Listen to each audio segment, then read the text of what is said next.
Nobody on the road, nobody on the beach. Feel it in the air. The summer's out of reach. To lake, empty streets, the sun goes down alone. Ha ha! Ha ha ha! Welcome in a very, very, very, very merry Thanksgiving and a happy, happy Christmas, a wonderful New Year's, all the best to you and yours, everything that you want, wish, and desire, and more to you. And my co-host will only be here in spirit tonight, apparently. Big night in the Mother Island, Great Britain. It's a big night in Great Britain. And I know that the Common Senseguy is off with his wife, and TheBritisher is, I don't know, he's doing what TheBritisher does. I'm sure it's very important.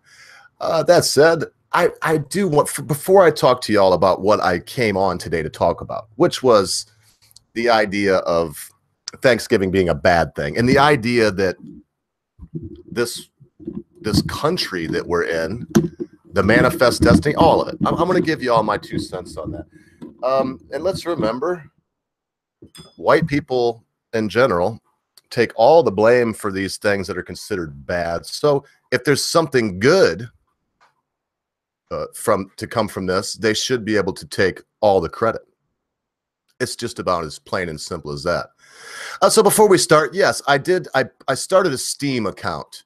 And hello, Mad Dodge Productions. Hello, Welchmert Stories. Hello, RPR. Captain Copile, the one and the only. We've got Daft is Badass over here. I think I'm saying that right now. And we got Matt Barkley. I have not made a big deal about it, but everybody say, welcome back, Matt. He's put it out there in public. Everyone knows he's not ashamed. Matt had to go and do a little time because he did a little crime. And the saying isn't that, you know, you're a bastard if you do a little crime. It just says, if you can't do the time, don't do the crime. So after a 70-day command performance at his local county jail, he is out, he's back, and he must be thankful this Thanksgiving Day. Because one thing I know is they might give you some kind of turkey, like lunch meat rolled around some stuffings or something and call it turkey Thanksgiving, like some terrible gravy over it. But no, you're not going to get turkey and the fixings. You're not going to get the trimmings. You ain't going to get it. So welcome back. I tell you what, welcome back, man. And believe me, I'm speaking from experience, Matt. I was in jail 1 year, Christmas and Thanksgiving, and awaiting trial is what it was. I was just so bullheaded. I just was like, to hell with it. You're going to feed me. You're going to put a thing over my head. I ain't spending a dime. I'll sit here. And I got off. I didn't get off. I didn't do anything. So I left, but it was 73 days. It's funny because I believe you did 70. It was 73 days. So no problem. No problem. You're more than welcome, Matt. It's wonderful to have you back. We did kind of wonder where you went, but people come and go. And we don't take any kind of official roll call or anything like that around here. We just simply do our thing, and whoever shows up, shows up. So that said, I kind of want to get in here and pick y'all's brain. I've been playing, let me look at this. I've been playing some games. Now, I'm an old school gamer. I love Rome Total War SPQR. I have that. I bought it on Steam. But then I found some other games. And I found a game called Maze. Does anyone know, has anyone heard of the game Maze? Like, not the maze, like a maze to get out of, a hedge maze, but maze like corn maze. And it was a puzzle game. It was a strategy game where you had to find stuff and put stuff together and figure it out. And those are the things that I like. So I really would like to have, and hi, Binary Surfer. Yeah, hello to you too, brother. One of our wonderful, wonderful supporters. All of you are, though. You support us all in the way that you do. But I got to mention that, man. What a great guy. What a nice guy. What a selfless, thankful individual that just really knows how to say thanks in a way that is, you can't get around because you give somebody money. I mean, nothing says thank you like 10 quid. That's a fact, I tell you. So thank you, sir. Hope you had a wonderful Thanksgiving. So I've been playing this maze and it's been fun. What I would like is if anybody has any suggestions. I had memes of destruction, not much. I'm solo today, so I'm not going to ramble too much, but I will be paying a lot more attention to the side chat as long as I don't get too distracted with it because, my boys are gone. They got stuff to do. It was just a big day. So I'm here holding the fort down alone. We'll do this on Mondays, Wednesdays, and Fridays, as long as I draw breath. I've made a commitment.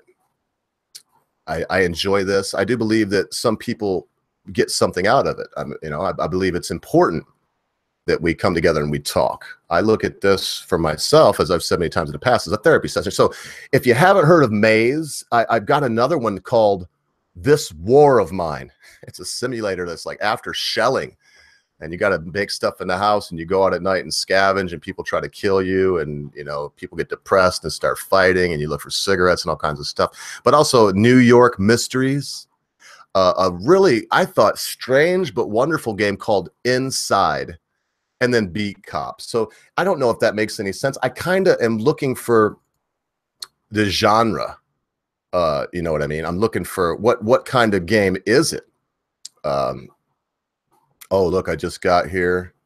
Yeah, and I realized I had some games open. I'm going to quit them now. I had Beat Cop open. Beat Cop is it's like an 8-bit, 16-bit game where you play a cop. And again, it's you figure out problems. Those are the games that I like. You figure out, you have things to figure out. That's why I like Rome Total War. You manage your cities, you pick who's going to rule, who's going to lead. You do all these things in the background. I know that's turn-based strategy, I believe, RPG, and a turn-based strategy game, a real-time strategy is what we call it in the old days. But as I get back here, hey, Ogre, hey, how you doing? Willem, is William, man, good to have you here, brother.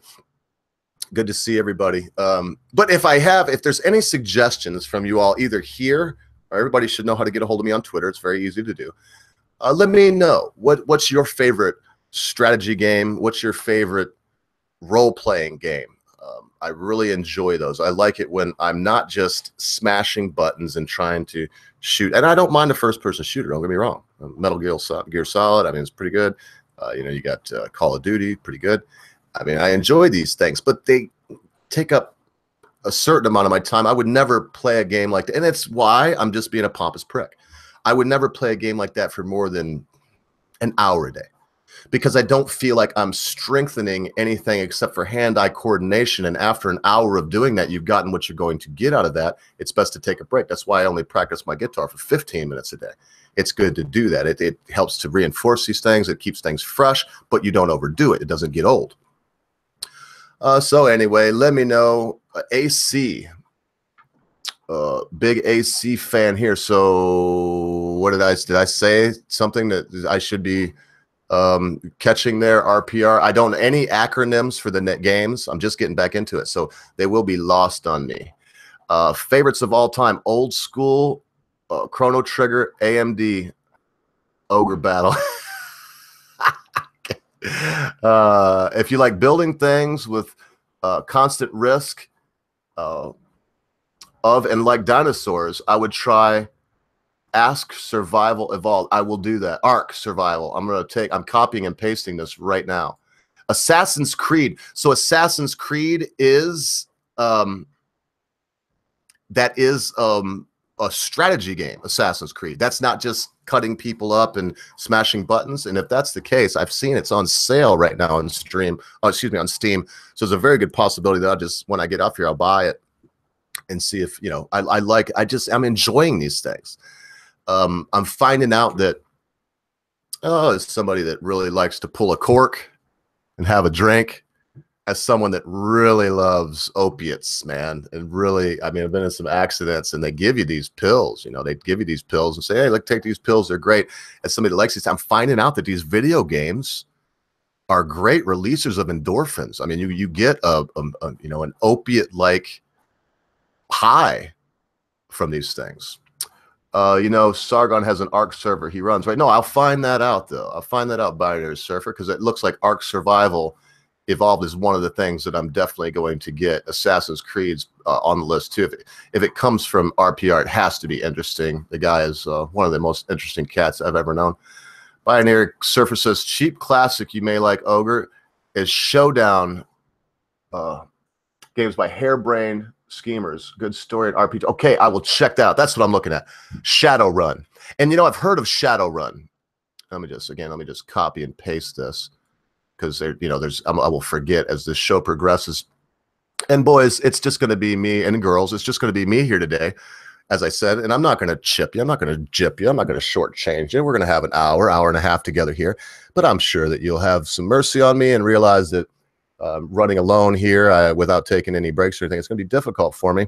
I may pop out, take a break if everything's going good and everybody wants me to continue and play a song or something that will be state approved, uncensored, and I'll be able to put the video. And the last video that we did together, the one about 3, oh, it was so great.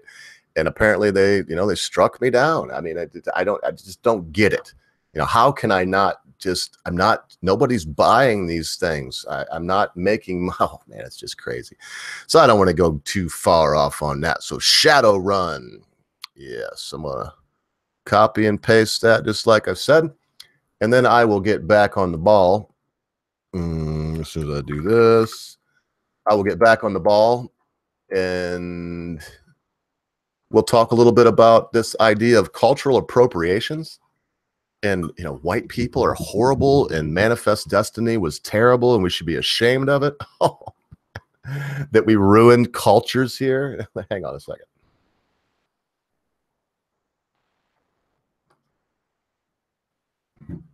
I need a long swallow after that.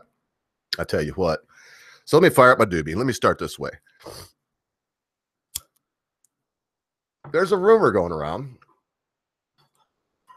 that evil white people landed on Plymouth Rock with smallpox infested blankets and begun to off the poor Native American peoples instantly as soon as they landed. That's the rumor. Well, it's not the fact. Very quickly before I go into this and try to break this down as best I can. Squanto. We all know who Squanto was if you're American. If you're English, let me give you a little tiny thing that you may have already heard. I don't want to condescend, but I can't imagine them teaching this in a classroom in Great Britain. It's American history, and a lot of it's American lore.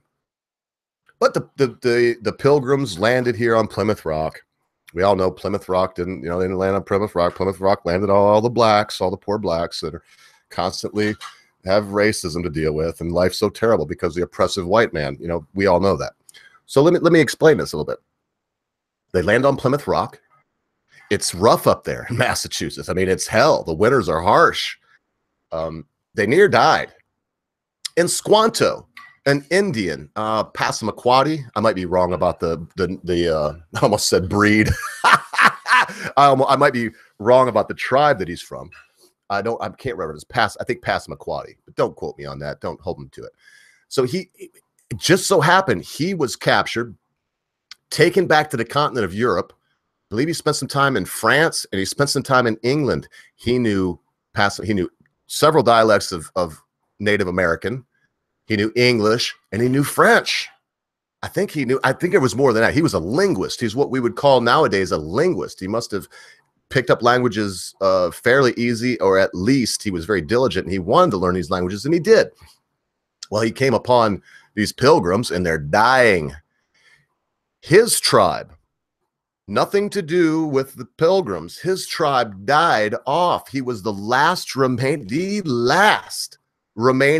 of this band from this tribe. He was the last remaining Passamaquoddy, I believe. Sorry. If somebody knows what he was too, tell me in the side thing here, and I'll try to keep an eye over here. And he was an alcoholic, I think. So let me just stay on focus here. Like I said, I'll get on that, and it'll be more. I like David Seaman, but sometimes he goes, and I can't even do it that long. It's so much dead air. You wonder, wow, it's a little weird. So I'm going to try not to do that. So he's the last of the Mohicans, so to speak. He's the last surviving Passamaquoddy Indian. He comes upon this band of pilgrims that are starving to death. And so he was like, hey, I know where we have all this corn stored and all this dried meat, pemmican, all these things stored away that was there for my whole tribe. What we call this is serendipitous. It was serendipity. For those of you that don't know, that means a fortunate accident. a happy mistake, something good from something that seems like it would be bad. And so all of his tribe's dead. Here's all these stores for an entire tribe of people to last them through the harsh winter. And here's this group of people dying, starving to death, eating the harness, eating every leather thing that was on the ship.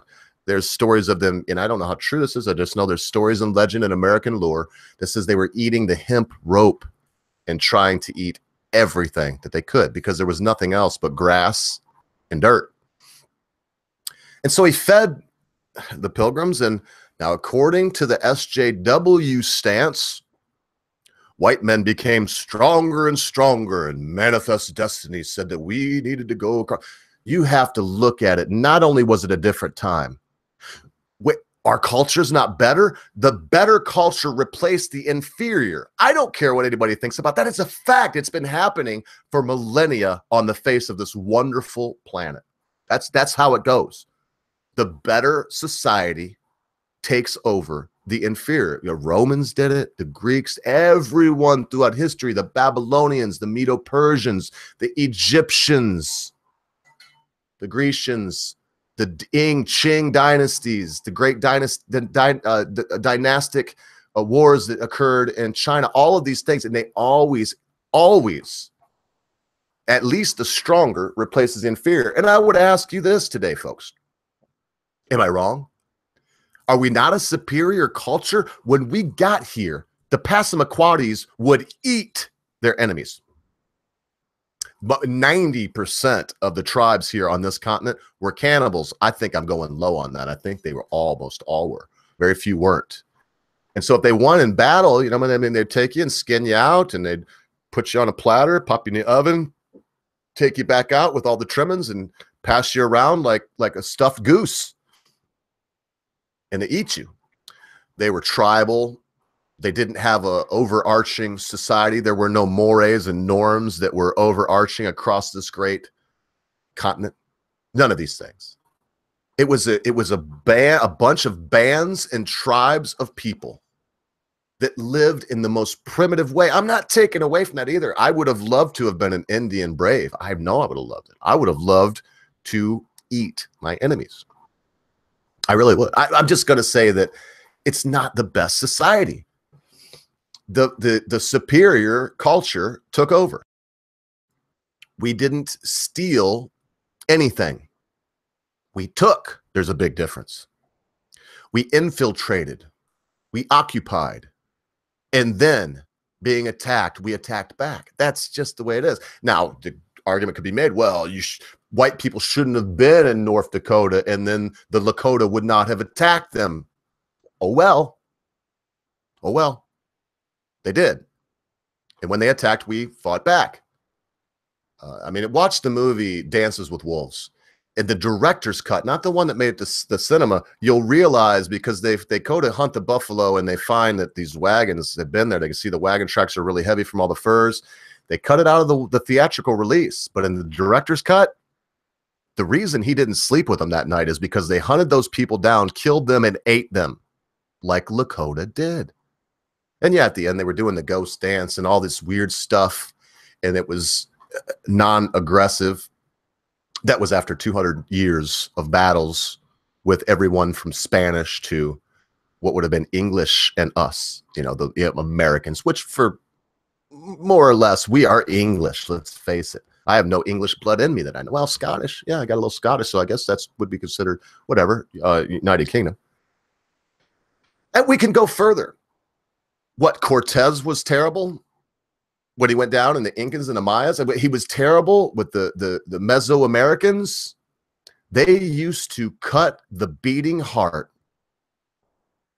The priest would take the person that was going to be sacrificed up to the top of these huge pyramids that were so situated that it was just, these people were amazing. They studied the stars. They knew a lot about the stars, at least as much as we know now. We wonder how, because the telescopes, they probably had something. Must have had something, or really good eyes to know the things that they knew about the different planets and to know which was what.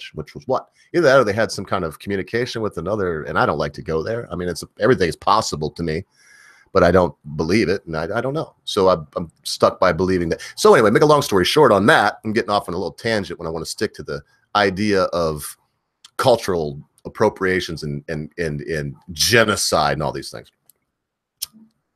So Cortez was so wrong. The priest and the ancient Incan in their life and the way they lived, the priest would take the person to be sacrificed, the sacrificial human, to the top of one of these great pyramids. And as I said, twice a year, they're situated so the steps look like a snake crawling up it.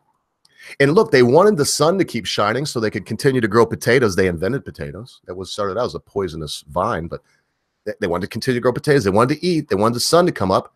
So they had to appease the sun by cutting the beating heart out of this sacrificial human being and pushing their still living body down those steps heartless. The priest, in a lot of cases, would take a nice bite out of this beating heart.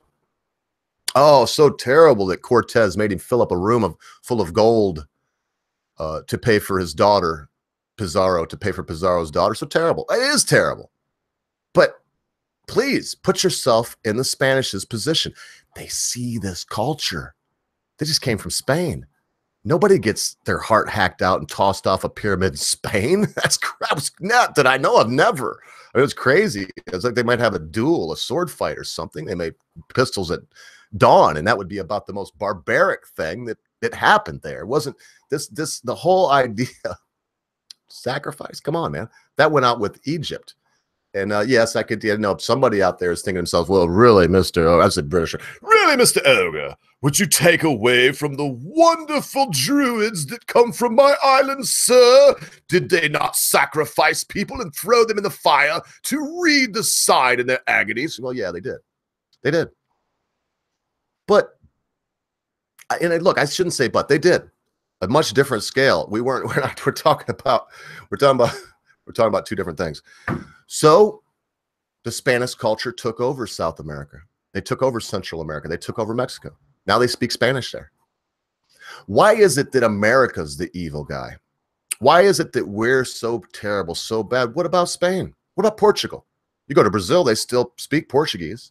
Are they terrible? I'm sure they are. I must have missed it, but are they terrible conquistadors? Are they a horrible empire bent on the eradication of poor indigenous peoples around the globe? No. No. The better culture won out. The better culture will win out here also, folks. I have not even remotely thought of giving up. I don't believe that we have experienced peak social justice. I really don't believe that's here yet, but it's on the way.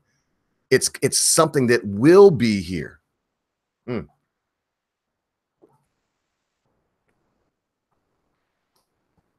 Excuse me. Had to get a little to wet my whistle, I think is the appropriate way to say it. And I am back now.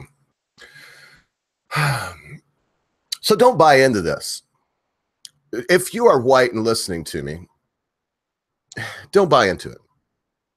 Don't fight anybody, of course. We're not talking about white supremacy. I'm not talking about white supremacy here. I'm a Jew. I don't buy into all that. The way I was raised is everyone is equal and should have an equal opportunity, but not an equal outcome, not a guaranteed outcome. Now we're talking about, healthcare is a human right. And I mean, it goes on and on and on. In fact, I see Welshmeres out there. I don't know, Welshmeres, if you feel like swinging on in here, if you're bored, just give me a yes. And I see one other person I wouldn't mind talking to today. In fact, that's a lot out there. I don't want to take away from anybody else, but I also see Mad Dodge Production. So if either one of you two are not busy and want to swing in and pipe in your 2 cents on this stuff, I'd be happy to have you two today. To be perfectly honest, no one could ever replace my co-hosts, but you know, it's like a conquistador going and taking over from Pizarro. So what they tell us is the evil white people from Spain and from England, and they come and they took the Passamaquoddy out with, disease-riddled blankets, and Cortez made Pizarro fill up rooms of gold to get his his daughter back, and the evil white man, just terrible. All the ills of the world can be traced back to, in fact, you know, slavery. Listen, folks, slavery has been around time immemorial. There's no way that you can track when it started. We don't know. It's something that has been around since the dawn of humanity. White people did not start it. What they did do is white English people started to end it. The United States was late on the game, but we got on board too. And now the only place you find slavery is in Africa, India, places where there are no white people. And why am I saying this? I'm saying this because I'm sick and tired of the racist world I live in that hates white people, that can't stand white folks, that has a lot of white people believing that they're evil, that they were born racist. Nobody's born racist. But the society that we live in at the moment is teaching certain groups of people to be very racist, just like they did with white people. In the late 1800s, early 1900s, the KKK, all these things came along. They would indoctrinate white people to hate, to say that these people are inferior. These people were born a certain way. That's what's happening now. White people are in fear. Oh, look at the dumb white guy. He can't dance. He can't jump. Look at that stupid white boy. He doesn't know anything. And plus, he's evil. Well, how is this different? How is it any different? Why on earth are we allowing it to happen? I believe it's just because same thing that happened with Hitler, same thing that happened with the Ku Klux Klan, because a lot of people think that they're doing the right thing. Those people are misled. The ones at the top, they know they're not doing the right thing.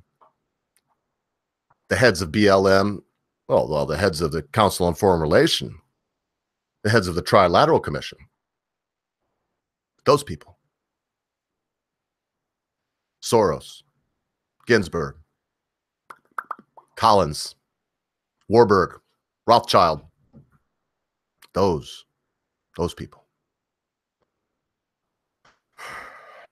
They know it's evil. They know it's wrong. I wish in my heart of hearts that I knew what the reasoning was. Why? And I believe it's, like many learned people do, I think that it's cultural Marxism turned a different way. Instead of the bourgeoisie, we have the evil whites. Instead of class warfare, it's race warfare. Keep them divided. Keep them needing you to make people equal. Keep telling people that they're not equal and there's no way they can be. Oh, I'm with Morgan Freeman. Why don't you stop calling me a white man? And I'll stop calling you a black man. That's the only way we'd ever fix this. Not more Black History Months, not less, not more, not Jew history, not white history. Well, every day is white history. You kidding me? Yeah, every day is white history, where they say, you, ogre, are a piece of garbage because people that looked like you hundreds of years ago did this. You are a piece of trash and you should die. But I have no control over that. Shut up. But I'm not racist. You were born racist. You just don't know it. But I have no problem with it. Shut up. That's intersectional. You're a homophobe too. We heard what you said about letting 7-year-old kids take hormone replacement therapy. Hang on a second. 7-year-old kids. I see it as child abuse when you take a 7-year-old child and give them something to stop puberty or hormone. But ogre, you are a vile, terrible, racist, homophobic, bigoted xenophobe that has no place on this planet. So be it. So be it. When I make my grand exit, I don't plan to take anybody with me. There'll be no gravestone to mark where I lay. That's not in the plans. I'm sure I will pass before my Mrs. Ogre, my beloved Mrs. Ogre, unless some accident, because she's been very healthy and I'm not taking good care of myself through my life. I don't plan to live to be 80. I would be the most shocked if I lived that old. And plus, who wants to? Who wants to live forever? It's a myth, the idea that, oh, man, I wish I could live forever. You're crazy. Doesn't it get old, the living? Doesn't it get to be something that is just, you want to leave alone. I'm not saying suicide. No, I'm just saying you kind of, there comes a time where it's like, oh, it's my time to go. And it's nothing to be afraid of. It's nothing to worry about. It's something to embrace. It's a part of your life. The end is a part of your life, just like the beginning. And in the end, just like the beginning, nothing is waiting there for you. Something that is unattainable, something that is unknowable, something, an inscrutable, unknowable, cyclopean madness awaits. And if not, we really don't know what it is. We have no idea. So let me look back. I don't know. I just asked a question not too long ago. I'll go back and see if I was answered by either one of these wonderful gentlemen. Oh, I got a yes from Welchmertz. I'm in trouble now. I said something about race and whatnot. So, and just give me one more second here, Welchmertz, because I'm not quite done with this. But it's original sin all over again. Amen, binary surfer. I'll tell you what, man. And yes, Quinn, no lives matter. And we got JJ Soda. We got a lot of people. Let's be honest. It's not the hate that pisses you off. It's the unequal status, i.e., it's okay to hate white folks, but not okay to hate black folks. I don't advocate for hating either, but, and I'll tell you what, binary surfer, just better words on this topic has never been spoken. Yes, it's almost like they're creating an environment where it makes everyone turn into a quasi-racist. In other words, even if you're not a racist, it turns you into the semblance, the substitute, the stand-in, the pseudo, if you will, the pseudo-racist. And when you see, oh, it's okay. If you're black, you can hate. Well, you can actually mock white people.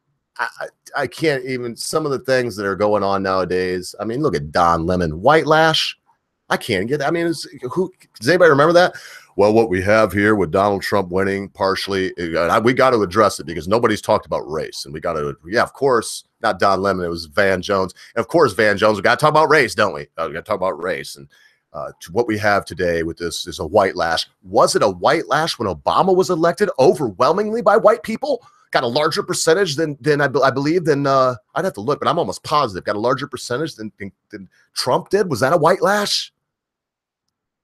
The white man at this time, not white people, but because white people, yes, but the white man right now is the most hated, most oppressed, most picked upon and ridiculed group of human beings on the face of this planet, as far as I know.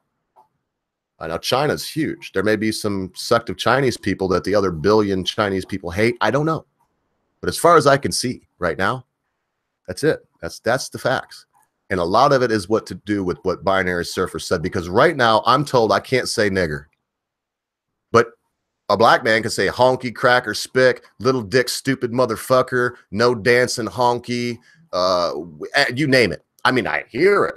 Look at Colin Flannery's channel. I mean, he's got a great channel there. Wrote a great book called Don't Make the Black Kids Angry and White Girl Bleed a Lot. Two really good books chronicling the unbelievable black on white violence and hate, the overwhelming violence that is perpetrated black to white, not white to black. This idea, and I think in my mind, that's part of the reason why a lot of these jump on the bandwagon, because they see that an old white man is something to the effect of 95% more likely to be assaulted by a black man than vice versa.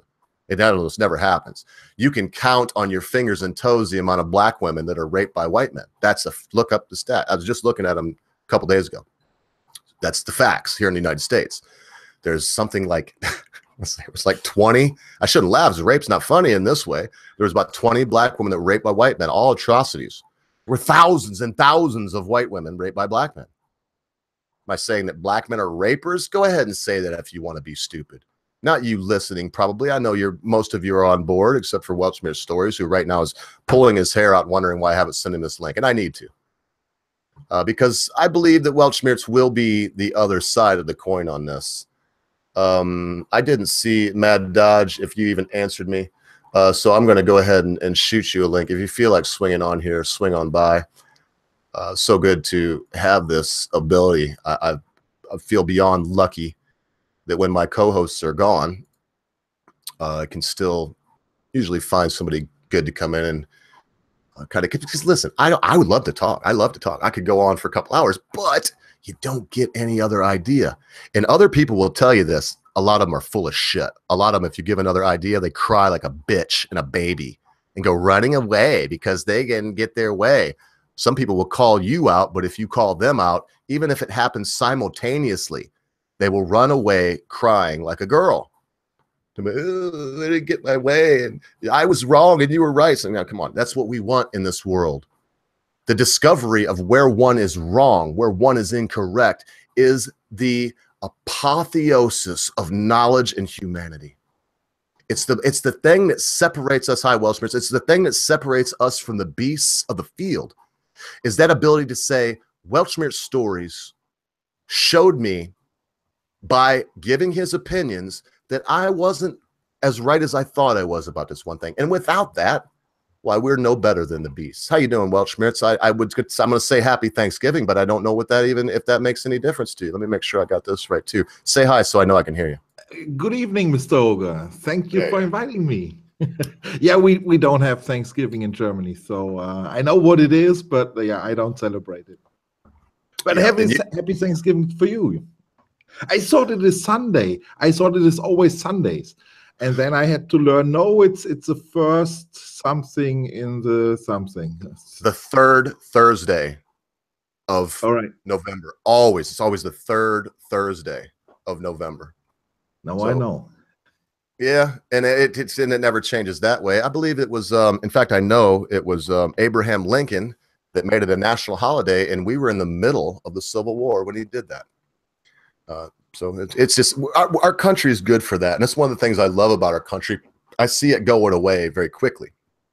We used to have George Washington Day. We had Abraham Lincoln Day. We had Thomas Jefferson Day. Now they have President's Day. And I believe a lot of the reason for that is what I was talking about before you came on. You can't. I mean, I watched a newscast just recently, maybe 4 months ago, where they were saying, you know, we're taking down the statue of Robert E. Lee and because he was a general and this and that. And I'm trying to think of who it was. But somebody asked the question, well, what will it be tomorrow? George Washington, he owned slaves. He owned slaves. Well, the next day, and the guy was like, no, you're being stupid. The next day, they were calling to take down statues of Jefferson because he raped Abigail. He had many children with Abigail. He put his white wife aside and kept her basically to look good and say he didn't have a divorce. He didn't have nothing to do with her. And Abigail was his wife. Just in society, then he could not marry her, man. They would have lynched him and her probably. And so he did what he had to do. And there you go. The next day, not only were they talking about taking down George Washington because he owned a slave at a time when it was legal and people did that, but they also defaced a statue, a memorial to Abraham Lincoln in Chicago the next day. So I've taken up a lot of wind before you even got in here. If you've been listening to what I said and have something to put in or your own opinion to add, I'd love to hear it, Welshmirts. Well, you are just talking about the statues, and I agree with you in so far. I think the people on the statues should be honored for their life achievements and not if they did something wrong in their life. I mean, everybody basically did something wrong in his life, and you also have to judge it by the times. I mean, slavery was not necessarily seen as a bad thing back in the day. So if Washington had some slaves, yeah, why not? Yeah, we have a totally different judgment about it today, but yeah, that is our advantage. But I mean, his achievement was to create something called the United States of America, and I think that is a really big achievement. I don't see any reason to tear down his statues. That would be ridiculous. Now, when it comes to like Southern statues, that is another thing, because I don't want to blame the South because I don't have enough knowledge about it, but I mean, the South was fighting the Union and they lost the war, and maybe they had some wrong opinions or views about things. I don't want to judge it again, but that is another thing. But I mean, George Washington, or like Lord Nelson in London, or whatever. Oh, you can't tear down these statues. That's ridiculous. I agree. I would say this, that the problem that I have, and I have it, this will be the first time I've given my 2 cents on this, okay? It really will be too. People would look high and low. I've never said this in public, but I'll say it now. The problem that I have with the statues of Confederate generals along the South is when they were erected. If these things were erected, man, I hate to put a date on it, but I guess I have to now that I'm just going to say my opinion. But if these things were erected in 1910 or before, okay. All right. In fact, I can't even go that far. If they were erected, because I was going to say 1890, I'll stick with that. If they were erected 1890 or before, okay. You have pride in that you fought hard. You were welcomed back into the Union. You're part of the country now, but yet there was that thing. And you can point to, we were defeated, but we fought valiantly. But a lot of these statues, Welchmans, were put up in the 20s, 30s, 40s, in the height of when Jim Crow was being written, in the height of the Klan was emerging, Birth of a Nation was written in 1920. All of these things were going down. I don't like that. To me, there's only one way to look at it. It's a slap in the face. But before I let you add on, I got to say this, though. I don't like the way they're taken down now. Because now what you have is a slap in the face to make up for a slap in the face. If you keep doing that, time will go by and one person's going to go, ooh, I remember that stung and that slap. That's why the Treaty of Versailles didn't work. I mean, what German in 1930? What German? I don't even want to go all there, Welchmans, because I'm certainly not going to try to get you to say, well, yes, I'd follow Hitler, because I know you wouldn't. It's not that. But what German wouldn't have looked at the horrific, unreasonable, demanding, demonizing Treaty of Versailles and would have said that no, this isn't right, I'm German. So whereas I don't like most of the statues were put up late, seem to be a slap in the face, I also don't like the way they're being taken down. Yeah, well, in my opinion, these statues, they are a piece of art. And they are in place for 100 years now. So they are not only art, they are also part of the culture. When something exists in public for 100 years, it becomes a part of your culture. And then tearing it down and smashing it into pieces, that only shows that you are a stupid human being. I can't say it in any other way. I mean, but that is true for the Cultural Revolution in China, where they smashed all the Chinese art pieces and so on. That is true in Syria or in Iran when they destroyed all the art. That is true for the whole planet. I mean, well, look at when now. Don't get me wrong. Some of the monuments to communism and some of the statues of Lenin and stuff were like 90 feet tall. Yeah, okay, but the same thing happened there. And I've been in discussions with people. But can I quickly intervene? I mean, when we talk about a person like Stalin, for example, here in the West, we consider Stalin as one of the most evil persons in mankind. Well, yeah, right. That is, well, yeah, he was to a degree. Yeah, sure. But still, he was the founder of the Soviet Union. So he has the same status in the Soviet Union like George Washington. And that is, for me, I can understand why they have these Stalin statues. I don't want to defend this guy. That is a completely other story. But I understand the Russians who say, this is our leader. This was the founder of our country. But it's not, look, you're not defending him. As a matter of fact, Welchmertz, unfortunately, I think we're going to really agree heavily on this, and it won't make for the best TV, but we'll do it anyway. Here's the issue. You're not defending him. Not only that, if we tear down every remembrance that some people believe 100 million, probably upwards of 80 million people died because of Uncle Joe. If we remember these things by looking at this statue, it's a good thing. Yes, I totally agree. And one more thing very quickly that you may or may not disagree, but I doubt it. I think you'll agree with this too. Mark Twain. I really like Mark Twain. I like some of his quotes, all of his quotes. This is one of my favorite. He says, and I hope this translates well. If it doesn't, I'll explain what it means, but I think you'll get it. He said, it would be blasphemy to pay the devil outright homage, but one can't help but admire him for his work ethic. You see what I mean? It's saying you shouldn't go up and say, oh, the devil is such a great guy because he's a hard worker, but at the same time, you still have to say, man, is he diligent? And I know you may not believe in the devil, but we can insert I get it. Stalin in this spot. I mean, the thing is, and that was like pretty smart what you just said. I mean, if you have a statue of whomever, and like a teacher goes there with his school class, and they look at the statue and debate the statue, what this guy did and what was his history and his achievements and so on. That is doing everybody a favor, but tearing it down and not talking about it anymore, that is doing nobody a favor. So in my opinion, let it be. If it's not like purely about hate and killing people like the Hitler statues and the swastika, then I'm fine with it. I mean, I'm a little bit, when it comes to Hitler, then I have my red lines, so to speak, but yeah. Yeah, but you know, I think that, and I've told you this before, I'm not degrading you or putting you down at all. I just believe this, Weltschmerz.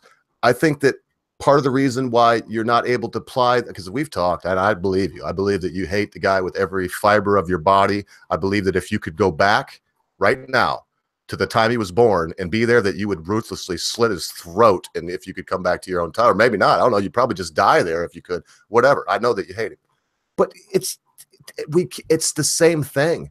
I mean, in this case, it is the devil. Somewhere in Germany, there should be a statue of Hitler. Is there not?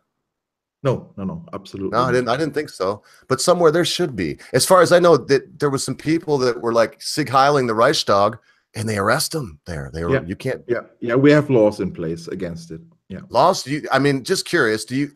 Can you even talk about this? This is something we should leave off. Let's leave off this. I don't want to get anybody in trouble. You can talk about Hitler, but if, for example, no, I meant the laws, and I don't want to go there anyway. For one thing, it wouldn't matter whether you like the law or dislike the law, whether I like the law or dislike the law. We're just not going to use this platform to talk about how we dislike Germany's laws. That's just the way it's going to be. We're not going to do that. All right. So whether or not here's the fact. If you go to the Reichstag and Sig Heil it, you get arrested. Therefore, if you're going to go to Germany, don't be a dick.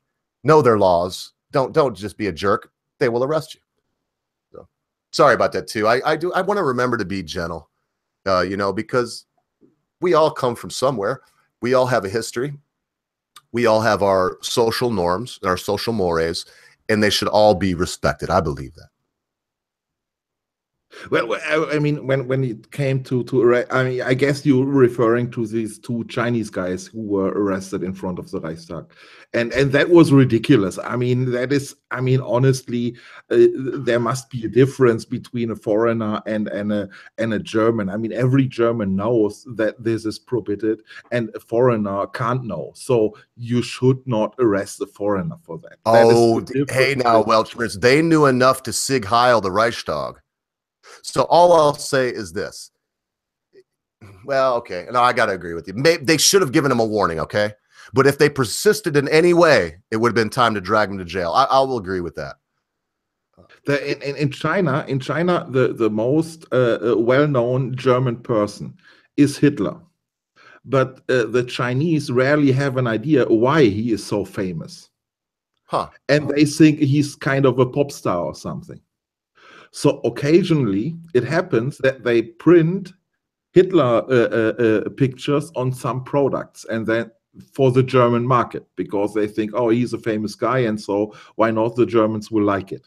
And then we have some products showing up, like cups or something, with Hitler symbols on it. And that happens like on a regular basis. Yeah. And we're being asked right now, this is Anna 95, wasn't some journalist arrested for criticizing Erdogan? I don't remember if it was a journalist. I actually think it was in a tweet. And then, yes, the German authorities surrendered them over to, I'm trying to think of where it was. No, it's a journalist, and he's still in prison in Turkey. Oh, is it a journalist? Yeah. And there was a second one. They arrested him in Spain, and then the European government said, no, sorry, wait, Erdogan, he's on European ground, and you are not the master of the Europeans. Back off. and they set him free. But the guy in Turkey, the German journalist, is still in prison.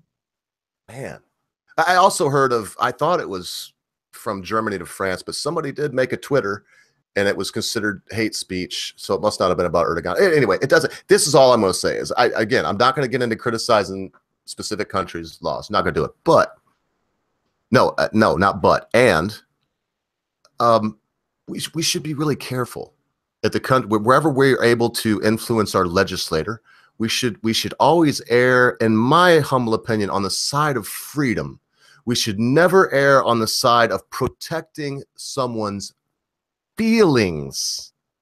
And I know, and now the big debate, Welchmeers, is that, oh, but these things that somebody's saying, it could cause someone somewhere to hurt someone. No way. Words. Sorry, I don't want to interrupt. No, interrupt. Go ahead. The thing is with the freedom of speech and so on. I mean, is it really freedom of speech if you go out and say, okay, Hitler never killed 6 million Jews? Is that freedom of speech, or is it hate speech? No, there's no such thing as hate. What do you mean hate speech? All right, but the German opinion about it is different. And I think like 90%, I don't have the perfect figures, but I mean, like, I guess like 90 or 80% of the Germans would agree that this is a crime. Denying the Holocaust is a crime. So if you like this law or not, the majority of Germans stand behind it. What about denying the Armenian genocide? Is that a crime? Oh, that just happened in the German Bundestag, that our government not apologized, but like mentioned that it was a genocide, and Erdogan was freaking out about it. Oh, I imagine, because he was one of the Young Turks. Yeah. So I hope you know what I mean. Not Young Turks like the thing. They took that name. The Young Turks were the SS. They were the death squads. They would march these people naked for miles, rape the women in front of the men, knowing they were going to kill the men. But oh man, it was rough. And there's, this whole thing is denying. So in other words, right now, if I'm in Germany, I'm at a bar drinking, and I'm like, that Armenian genocide is bollocks. It never happened. I would get arrested for that, as well as I would get arrested. No, you would not. You would not. All the Nazi laws are different from that. You can say. Well, see, that's what I disagree with, because you can see. Look, here's the problem with the law saying that if you deny the Holocaust, it's a crime. With all due respect, here's the problem with it. It doesn't take into account the Armenian genocide. It also doesn't take into account that, what if it was exaggerated? I don't know. It doesn't take into account. But we are Germans, and that is our guilt. Well, and I know. Yeah, that is another story, and killing the Indians is another story. That is something you have to deal with, or the Turkish have to deal with. But we must not have heard the beginning of this show. I have heard it. I mean, we have to deal with our you know how I feel about the killing of the Indians? We were the superior culture. We took over their culture. They're gone. We didn't kill them off. We showed they were cannibals. They were an unorganized band of tribes and bands and sects that weren't organized in any way. They were, like I said, they were cannibals. They were very warlike in most cases. They would go and raid and rape and rob in a lot of cases. That's why, I mean, the stereotypes are still there. Oh, a thieving Indian. No, they weren't really thieves, because they didn't look at it as stealing. They were a raiding party. And I agree with that. No, they weren't thieves.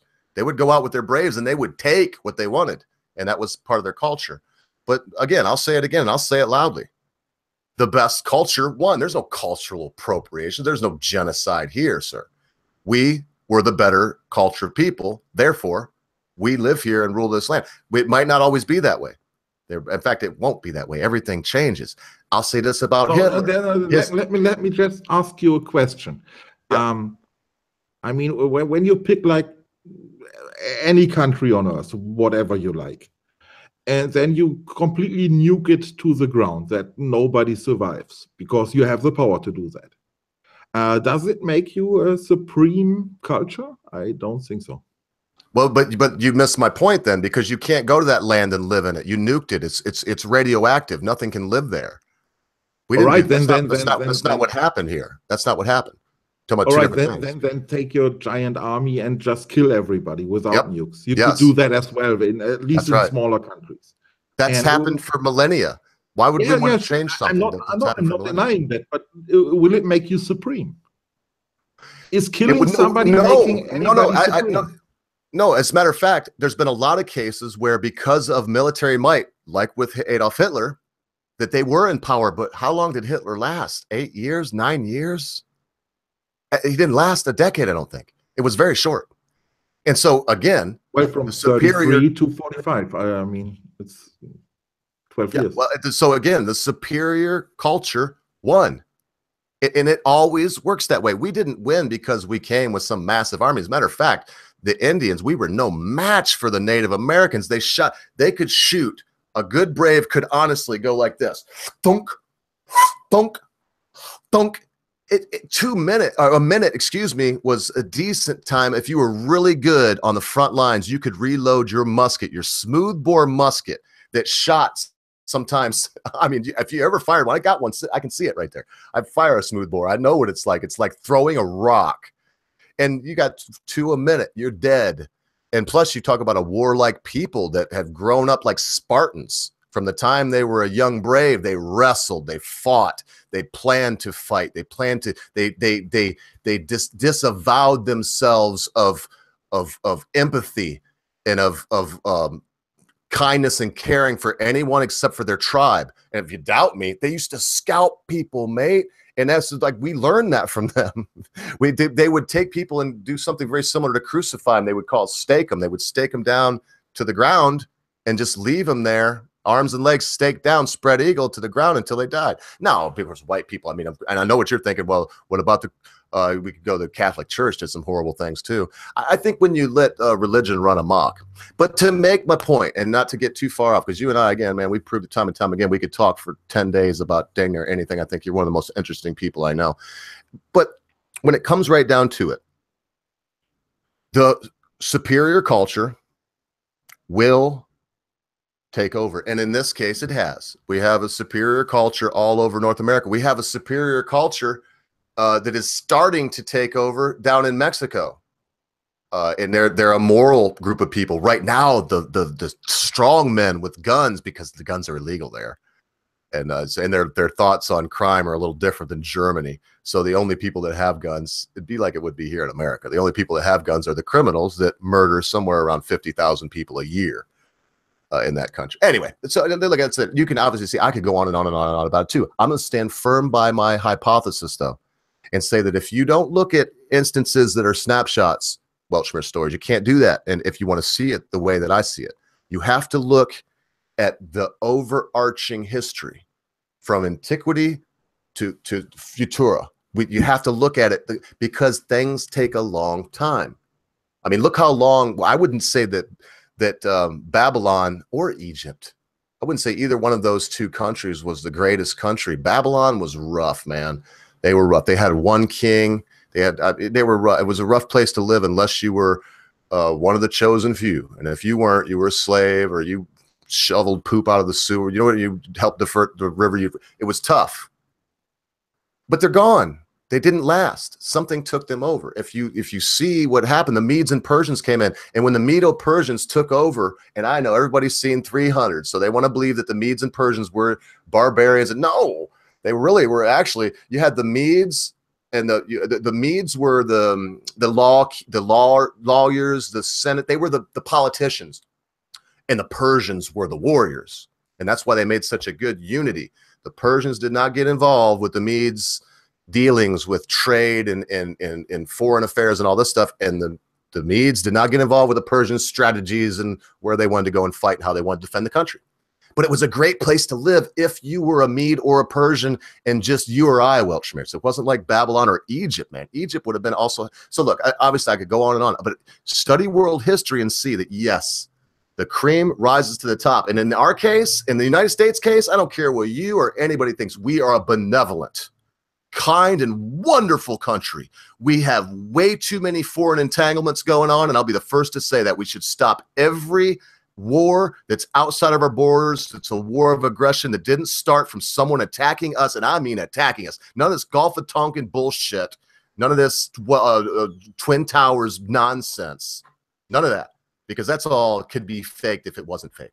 And we know Gulf of Tonkin was fake. That was bullshit. What got us into the, just like weapon of mass destruction and Rummy Rumsfeld, well, we got known unknowns and unknown knowns and unknown unknowns, and we know that all the bad weapons that, yes, baby? Okay. All right, I'll be here. I love you, babe. Have a good day, Miss Silver. And, you know, oh, and then we know that the weapons of mass destruction are north, east, west. And so, did you see that Weltschmerz stories? Have you ever seen the reruns? Of course, yeah. In the United Nations thing, yeah. And here's the proof we found it and so on. Yeah, ridiculous. See, these people, George W. Bush and his ilk, they're the ones that give the world the ability to even think that the United States is anything other than what I said, a wonderful, benevolent place, because they pulled that shit in Vietnam and some other things. But anyway, yeah, carry on. I'll talk for a long time. I'm sorry. I have to disagree with you when it comes to, I mean, killing people is not making anybody supreme. And if this theory would be correct, then America is a bunch of crybabies and the only true politician is Joseph Stalin. Yeah. Well, and that can't be true. There's something wrong with that. I didn't say anything. I did, Britt, because you're good. So I call it. Weltschmerz, look, I'm not saying that might makes right. Let me make it very clear and say it very simply. The superior culture always succeeds. Right now, we're losing it. In the 50s, in the 40s, and a while ago, man, we had a couple of problems left, but man, things were going good. When we got those problems fixed, i.e. sexism and racism, those were rough in the early, in the turn of the last century. But those things got fixed. They had to manufacture other things. Who are they? Man, who knows? I mean, I could go here and spout off. And watching your last video, I mean, you seem to know, you know people that know about these things. But whatever. I don't want to make myself look like but was I clear now? I don't mean that if you can just go. That's why I mentioned Babylon. That's why I mentioned Egypt. These people were had a much military might. They lost what they were. Rome, when they started to become decadent and didn't care. The way the Chinese would put it is this way, Weltschmerz. Have you ever heard of the mandate of heaven? No, I don't know. Not really. What is it? Well, the emperor, you got to go way back to the, I want to say it's the Qing dynasty. You got to go back to when Sun Tzu was still alive and walking the earth. If you go all the way back to there, when the feudal lords were battling and there was an emperor. He believed he was the emperor, and the people believed because he had the mandate of heaven. Now, yes, the emperor of China had a harem in the Forbidden City and had 500 concubines and you know, had a bunch of women. If he took a woman that the priests didn't say he should, man, that was bad. He couldn't. What I'm trying to tell you is he had to act a certain way. He had to have a certain decorum. If not, he lost the mandate of heaven. That's what I'm talking about right now. But that's the same in today's culture, right? I mean, if a politician behaves inappropriately, then he gets out of power very quickly too. I mean, that is not a big difference. But then and now, the problem is this. Very often, the mandate of heaven works. You can look and you can say, no, this culture sucks, because in a lot of cases right now, brother, the finest cultures on earth, i.e. the West, you know, where women and men are equal and nobody can not give you a job because you're a different color or come from a different country. You know, all of these wonderful things that we have. Now, people are very critical and say that sexism and racism and all these things are real prevalent. I don't know where they live. They don't live in any Western country, or they're rabble rousers, because that's just an untruth. To manufacture that and to keep it going, you could, if you wanted to, cause and foment public upheavals based on the idea that a country, and remember, we're just using this term, it's what we're going to use today, has lost this mandate of heaven, when it has not. And I'm going to stand firm and say Germany hasn't lost it. Look what y'all did, man. Look what y'all been through in World War I and World War II. And I hear from you and every German person I know, this idea of the guilt from these things that we won't really say again, but these things we talked about earlier. Guilt, your country has been through so much. The German people have given us the finest knives, the finest firearms ever constructed, the finest jet engines and airplanes, the finest you name it, the finest cars, man. I cling fast to my Mercury Marquis, but I tell you, man, my son got a BMW. Ready to trade it in and get a Beamer. Those are so, nothing beats German. You sit in my son's car, and the first thing you think when you look around is whoever made this really cared about what they were doing. They really, anyway. But to lose the mandate of heaven, it could happen naturally. It could happen artificially. I believe we're witnessing it happen in the Western world artificially right now. Yeah, well, I mean, the question is, I mean, when you say that the supreme culture survives, and you don't mean it like in a military sense, like killing people. I mean, yeah, well, okay, that is like evolution theory, more or less. And I tend to agree. But the question is the world so small that we can have only one culture? That is a big thing for me. I mean, I think the world is large enough to host like multiple different cultures, and I don't see the problem. And I well, also it should, but look at this mandate of heaven in the case of Islam, of Muslims in Islam. You know that the Ottoman Empire they were all Muslims, right? They all followed the Quran. But look how they lived. The Ottoman Empire was a wonderful empire. Toward the end, they broke down internally. And again, they lost that, whatever we'll call it. They lost that. I hate to keep using the mandate of heaven, dude, because people think we're talking about, you know, religiosity or something that we're not. But they lost that moral high ground. How's that? They lost that moral high ground. But and now look at Islam. Look at Muslims. They were not really. No, they are not. I disagree. They did not lose moral high ground. They skipped all science and went back to religion, and that was the problem. Yeah, from the people that gave us the number 1 and 0, from those people. Exactly. It was more or less. We call them Arabic numerals that we use, 1, 2, 3. And these people, that's what I'm trying to tell you. They lost that moral high ground. They went back to what you just said. They went back to saying, no, let's stone people and let's do this. And they had that same book the whole time the Ottoman Empire was here, stories. I get what you say, but it's a different culture, and it's their culture, and isn't it their right to do it the way they like it? Well, then leave us alone. Well, then if that's the case, then it's okay to be racist. It's okay to like Hitler, if that's your culture. But from what you just said, see, you can't have it both ways, stories. I'll tell you that right now. No one that believes this way can have it both ways. You can either say that every culture is okay when we're defending Islam and the horrible culture that it is that breeds rape, that breeds it's a horrible backwards culture that is hooked on this horrible backwards book that should be just regarded as nothing more than some good parts and the rest, no. To make policy in Sharia. And anyway, look, I feel like I've been trampling on you. I got to hear more of what you think about this, because we obviously don't completely agree. But stories, I hope that you see, it would be very difficult to say, oh, it's their culture. Well, I mean, we have different cultural values across the globe. That's the way it is.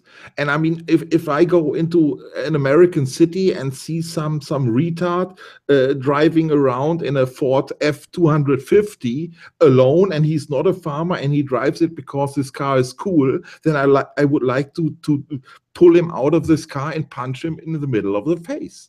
That is what I think about him. But at the same time, that is American culture. That is the way it works in America. So keep calm. Let them do what they want. But the same thing applies to the Islamic world. Obviously, I have a Ford F-150, but I do have a farm. What about a Mercury But you are Marquis? A farmer. That is another. But what about my Mercury Marquis? Because I have 2 vehicles, see? And I only need one. The truck would do everything else I do, but I want to look cool in my Mercury. It's a 4-door. It weighs probably 4,800 pounds. Leather interior, heated seats, everything. You push the right button, a little finger comes up and tickles your asshole. Yeah. Yeah, no, what can I say? I know, so tell me the truth. You'd want to, if you see me pull it, go down, it gets 18 miles a gallon. So if you see me drive down the road in that, you'd want to work me over. You don't like that. Absolutely not. I think it's ridiculous. And it's like, really, I mean, you are killing people with that behavior. You are burning down the planet. And that it completely outrages me. It's like, really, I could freak out when I hear these things. But that is American culture, and I have to accept it because it is not my business. But I'm not forced to live this way. You know what I'm saying? And I see the same ridiculous things in other cultures, of course, and also in Islam. I'm not defending Islam here, but I'm only claiming they do it in their countries and they should do it the way they like it. And nobody forces us to go there and live by their standards. Yeah. Well, I'm getting hammered in the thing. I've been bulldogging. I got a bunch of belly full of turkey and stuff, and I just ate like a king. So yeah, everybody wants to hear what you think because I always say what I think. So there, just explain a little bit more when you say that my car, is killing people. What exactly do you mean? Do you think that should we all go back to? Do you think that I pollute more with my car and my truck right now than say? And my wife has a car too, by the way. We have 3 vehicles between the 2 of us. We probably only need 1. But do we pollute more now individually than say 500 years ago? 500 years ago, no, definitely not. Because 200 years ago, this whole madness started, that we waste energy like crazy. And I don't know the numbers from like 100 years ago. That would be difficult enough already. I mean, in general, we waste more energy today than 100 years ago. That is a fact. And it is a very limited resource. So in my opinion, it is ridiculous that a cup of coffee costs more than a liter of oil. You know what I'm saying? I mean, coffee, you can grow it all the time. It should be cheaper. And oil is such a limited, such a valuable resource, and we should be very careful how to use it. And if we waste it, it drives me nuts. It drives me completely nuts. Because we don't, it's not that we only need it for transportation, and then if it's gone, then we walk, and that is it. No, it's also needed for 1,000 different things, like medicine, like farming, you know it. And we shouldn't waste. And that drives me nuts. We always get to the same point. Oh, go ahead. We get to the same point. It's just hard for me to tell somebody else what to do with their money. But go ahead. No, I mean, I'm done at that. It's well, because let me prod you a little bit more to keep you going. If people want to hear you today. So how do we get around that, man? Because I hear your argument. You say you're killing people. No, nobody's being killed, and they're killed. And I want to make this argument too. Man, I heard it from I got a very good friend of mine, an anthropologist, trying to compare how much an individual in the Western world right now pollutes the earth compared to someone 500 years ago. There's no comparison. The person 500 years ago pooped on the ground, peed on the ground, never thought about any kind of recycling and nothing like that, had a campfire going for every human being, usually in the household, had some kind of fire going, cooked every meal on a fire, didn't care what they burned either. They would burn dung, they would burn anything, had no rules about what to do with junk from their newly found smelting of steel, had no laws about where to dump sewage from country. I mean, the Tiberus River was so disgusting in Roman days that you'd get people, it was known you could get ill by getting into the water downstream of Rome. So anyway, I just want to make that point that the world is cleaner today than it was 150 years ago, than it was 500 years ago. So what's the problem with enjoying that is not really true, Olga. That is not really true. We can argue. As I said, I just give some idea of why it would be true, and you could give some of why it wouldn't be, but neither one of us were there. I'll be the first to admit I wasn't there. I'm only going by what I've studied and what I've heard from, like I said, a really good friend of mine, Mr. Williams, is an anthropologist. So it's just a couple people's opinion looking at history and deciding what people may have been doing back then. But anyway, look, like I said, people want to hear you talk. So how do we get around that? I mean, regardless of what the pollution is, how do we get around telling somebody what to do with their money? And if you want to talk about the pollution, go ahead first. Well, no, I mean, the pollution, there's not much to say. I mean, 2,000 years ago or like 500 years ago, we were like 1 billion people or less. and now we are 7.5 billion people. So that is a massive difference. Obviously, and you are absolutely right, in these days we are way more aware of pollution and so on, and we try to restrict ourselves to pollute our environment a little less than they cared about it like 500 years ago. That is perfectly correct. But again, I mean, we are using I don't know how much more energy from back then we're using today. And look at all our plastic bags and all this bullshit that we create that really pollutes the environment heavily. I mean, that was not available 500 years ago. So I would deny that it was like really worse back then. I mean, yeah, you made some good points. Obviously, people pooed in the streets and everything. Sure, yeah, but yeah, and let's remember, because you made the best point. There's so many more people. I wasn't talking about was the overall pollution of humanity more, but the individual. And then, individual might be in some cases correct. Yes. Yeah, and who cares? I think what it comes down to is this. Let's assume, because I want to hear you speak on this. It's hard for me to hear these ideas. You have some communistic ideas, and I don't mean that derogatory. I mean, you have some ideas that are very, how else to say it? Communist, they're communal in their idea. How do we stop that person from buying the Hummer H2, 8 mile to the gallon? We can't. If we force him to do that, that is tyranny. We have to create the awareness of it. We have to educate the people. That is, in my opinion, the only way to do it. Like, yeah, I don't want a tyrannic state. I don't want to go back to the Soviet Union under Stalin. I don't want any of that. People must understand why this is necessary. If people don't understand it, then we can't change it. That's the nature of things. So, yeah, but we are not even trying to educate the people. And then that is the problem that I have. We are not even trying to educate and create an awareness of the problem. We are denying the problems. We are saying, oh no, we will never run out of oil. Yeah. Oh, sure. I don't believe that. We're going to run out of oil one day. I don't know when, but we're going to run. I don't think, because they said peak oil should have already happened. Yeah. That was in the 70s or 80s. Than they think. But if the oil was equal to the ocean, all the oceans, if it was equal to that under the ground, we could find that much oil, it would still run out one day. It's finite. It's not renewable. That's a fact. I wonder sometimes about this.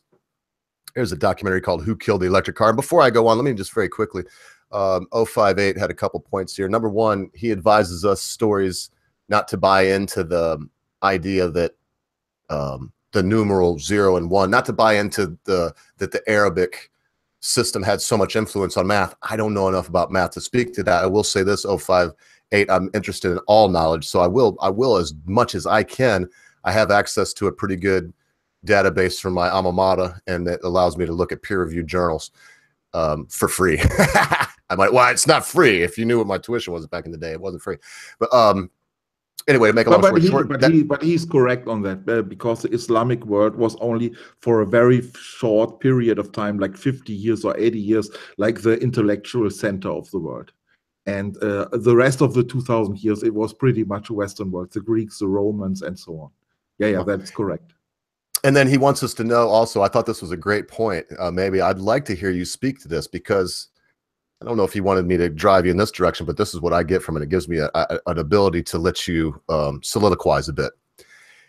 He says that plastic bags and bottles showed up to save the trees and reduce broken glass, Ogre. And so, like, we agree on the Paris Accord. We talked about it. I want to go into that. But can we not also agree that maybe some of our solutions will turn out to be detriments? Like I would posit at this time, and maybe I'm speaking, I'm going to come off my soapbox. I was just talking about school, so I guess I got to break out all the college words. What I mean is, if to make it a little more sense of that, if it didn't, Whereas they tried to bring in plastic. I mean, they got plastic floating in the ocean. There's like islands of the stuff, Welshers. I see this and I feel like the Indian in the old commercial. I've got like a tear. I'm looking at this going, holy shit, what about the fish and stuff? You just put that stuff in the fucking ocean. Like it doesn't go. There's no trash men out there. So to save us the trees and to save us broken glass, we have plastic bags and plastic bottles. Is it possible in the future that some of our solutions right now will be worse off for having come up with them? I'm sure, yeah. I mean, we are treating our oceans like our dump yards. And I know, for example, that the nuke, the atomic people back in the, I don't know, 60s or 70s, they had to get rid of their atomic junk. And they put it into like big barrels and throw them into the sea, and they were not sinking, these barrels, because there was too much air in it. And then they took a military plane, flew over it, and shoot holes into these barrels that they see. I mean, what a degree of madness. I mean, I can't believe it. It's like really goodness. This is very anecdotal, but you'll love this. My dad was in my stepdad, God rest him. He was in the service for 2.5 years. He was drafted, and he worked in the Army. Well, he drove what they call a duck truck. It's an amphibious vehicle, can drive on land or go out like 8 miles into the ocean. And he hauled fuel, people, you name it. It was a transport. At the end of the month, if they had any extra fuel, gasoline, they dumped it. He was in Slidell, Louisiana. They dumped it into Lake Pontchartrain. And my dad said that finally one of his buddies, he was really tough, but he was a private like my dad. He got up the nerve and he asked the sergeant, he said, hey, man, why don't we at least pull our motorcycles? Him and my dad rode motorcycles, both had Harleys, and then let other people pull their cars over here. Why don't we at least fill our tanks up before we? Yeah. And he said the guy nearly beat to do. He punched the guy out. The sergeant punched the guy out for asking that. So you talk about madness. Anyway, there you go. So how do we, because people, I think, individuals, maybe you could speak to this too. They're not the problem. What about our militaries and stuff? What you just said made me quail, man. I mean, yeah, I mean, military in general and all over the place is way ahead of their times when it comes to stupidity. I mean, there is, I mean, whatever stupid idea you can come up with, you will definitely find it in the military somewhere around the earth. That is, I mean, yeah, what can I say? That are not the brightest and the smartest. That are those who are willing to get shot for a paycheck. I mean, yeah. Well, you got to say a little bit more about this. So what is a guy like me going to do about the bloody Army stories? I mean, what can we do? I always hear vote, and I mean, I want to hear anything, so I shouldn't even have said vote, because maybe that'll be your answer. But it seems like no matter what humanity keeps trying, we always butt our heads up against this group that does think what you thought I was saying, that might makes right. And just because we have the arms, we should be able to do what we want. What can two guys like us do about it? I think that what you are actually doing right now it's the best way, and people should follow your path. In my opinion, I can't prove it, but in my opinion, there is no way that we get a majority of opinions against this rubbish. And in my opinion, the better way is to get out of this madness and do your own thing and be like as independent as possible. And having a farm is the perfect way to do that. Because as you earlier mentioned in some earlier live chat, you are not dependent on anybody. If people in the cities want to shoot themselves, then let them be. Yeah, it will not affect your life. And if more people would think this way and say, okay, I don't need this new Gucci handbag, and I don't need this shiny sports car and rubbish like that. I go to the countryside, I have my own farm, or I go outside of the city and have my small car repair shop, or you name it. Just be independent of this big corporations, of these whole city structures and so on. That would help a lot, in my opinion. Yeah, it's funny why you said that. I went out. This was just in my kitchen. This is a 5-gallon bucket that I've recycled. It used to be litter, as kitty litter bucket.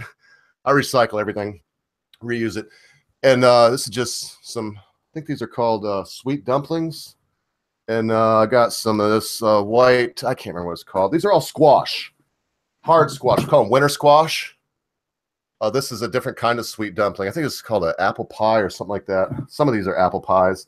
I grow so many different kinds of squashes. I'm showing you now. I don't even know the names of them. Yeah. And I wasn't trying to be pompous when I said that. That's what's important to me. Look, this one was picked on by my chickens.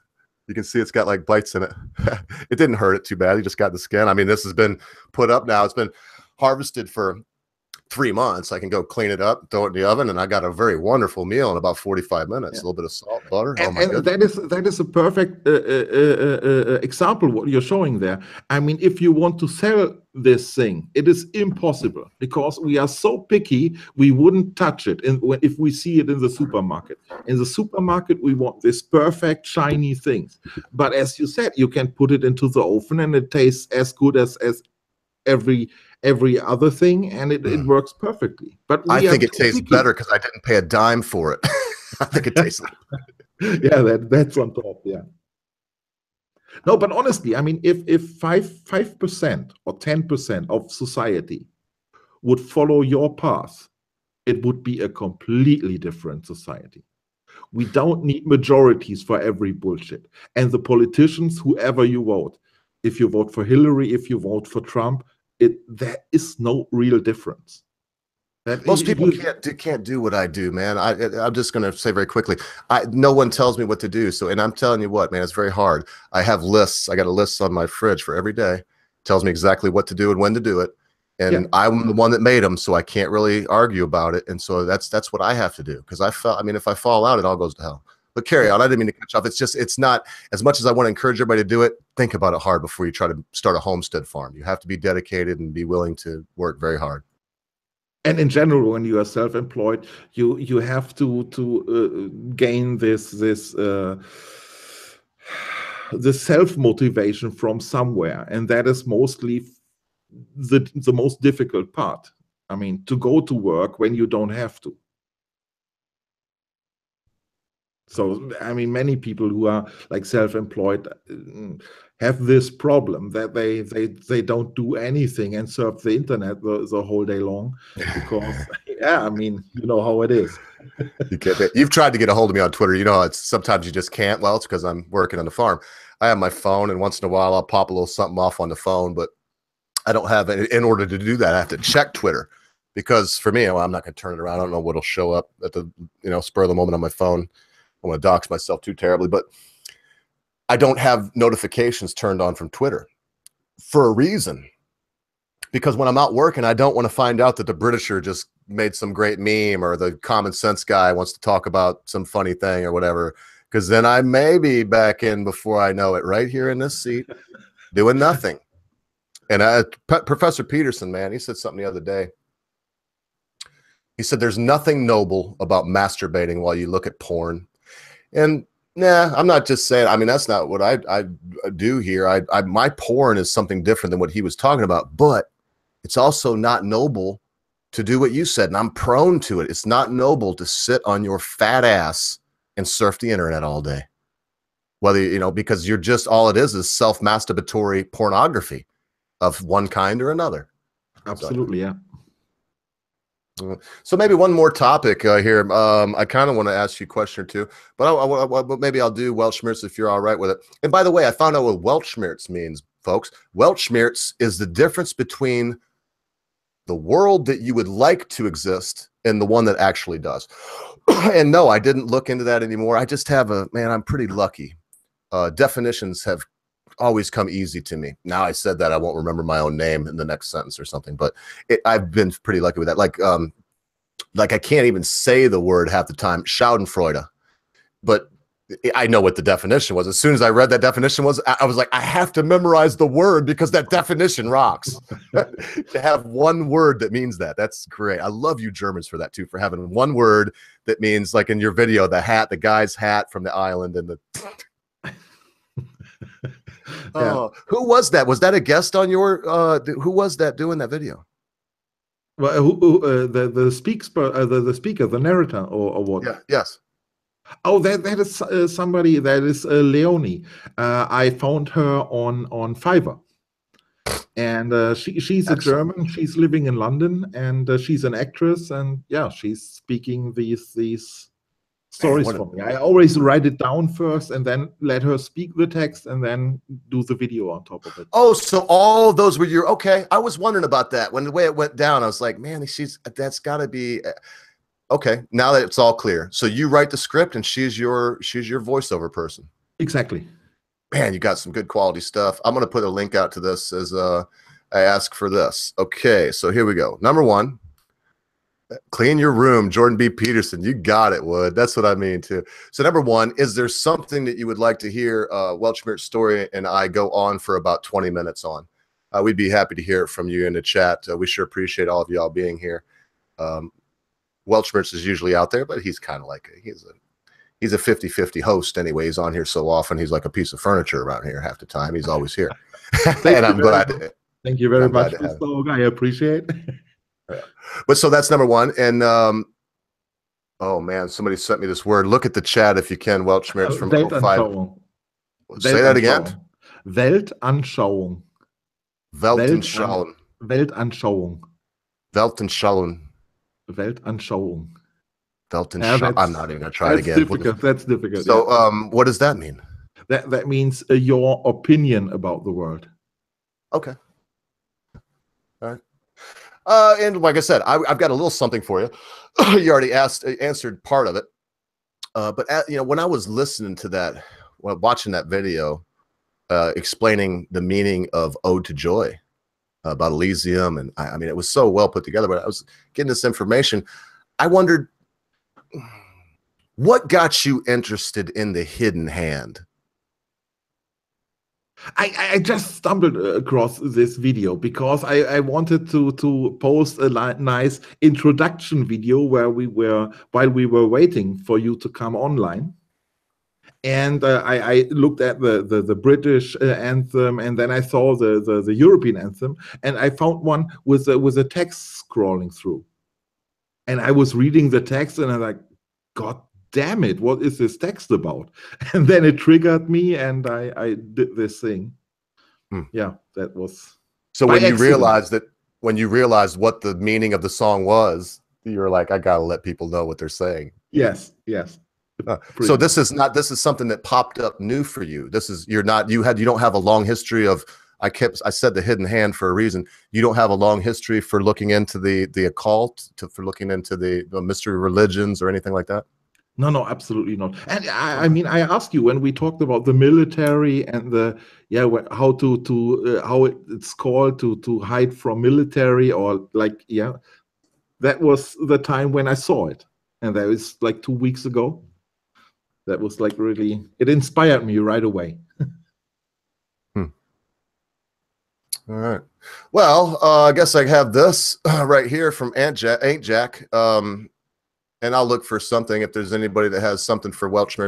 It's not very often, folks, just for your own information, that you'll have a gentleman like this right here available to ask any question that you would like. So it would behoove you to take advantage of it. That said, Ain't Jack says, I'm currently obsessed with trying to figure out how to teach someone the difference between confidence and cocky. Man, that's a tough one. Do you even dig that? So the difference between confidence is what you have, Mr. Ogre. Cocky is what Mr. Trump is. Wow, I'd really look at that as an honor that you say that. I would kind of disagree with you. And sometimes I can be very cocky. To be cocky is to be confident without base. That would be the best way I could say it. It's to be, and it's good that you use President Trump, because some of these things, I mean, I love the guy. I love President Trump. I voted for him. I'm going to vote for him next time unless somebody better comes along, and maybe it can happen. I mean, it happened this time. Trump came along, and we got a great guy. So maybe someone better will come along at that time. But that said, I mean, come on, man. Here we go. We can talk about this too. You'll love this, I think. Did you see the basketball thing, right, with the China? And Trump's over there, and then these 3 kids are there, so he gets them out. And then the kids thank him. I mean, it's on the thing. The kids there was like, he specifically, I mean, wouldn't you? And who wouldn't? He thanked him. And then the dad didn't. And so Trump went on his Twitter storm talking about he should have left it. I couldn't believe that, Welch Spirits. I got to admit, if you're going to even think or say, well, I should have left him in jail, then you must have had an ulterior motive for doing it. I mean, I thought that the good deed was the pay of anything like that.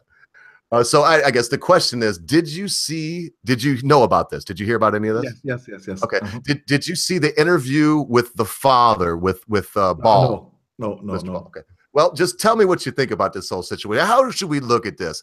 Should I start to really realize that as much as he's a billionaire mogul that has done nothing but make a ton of money and make a lot of other people millionaires and all these wonderful things, do I have to look at the fact that his ego, that he's cocky?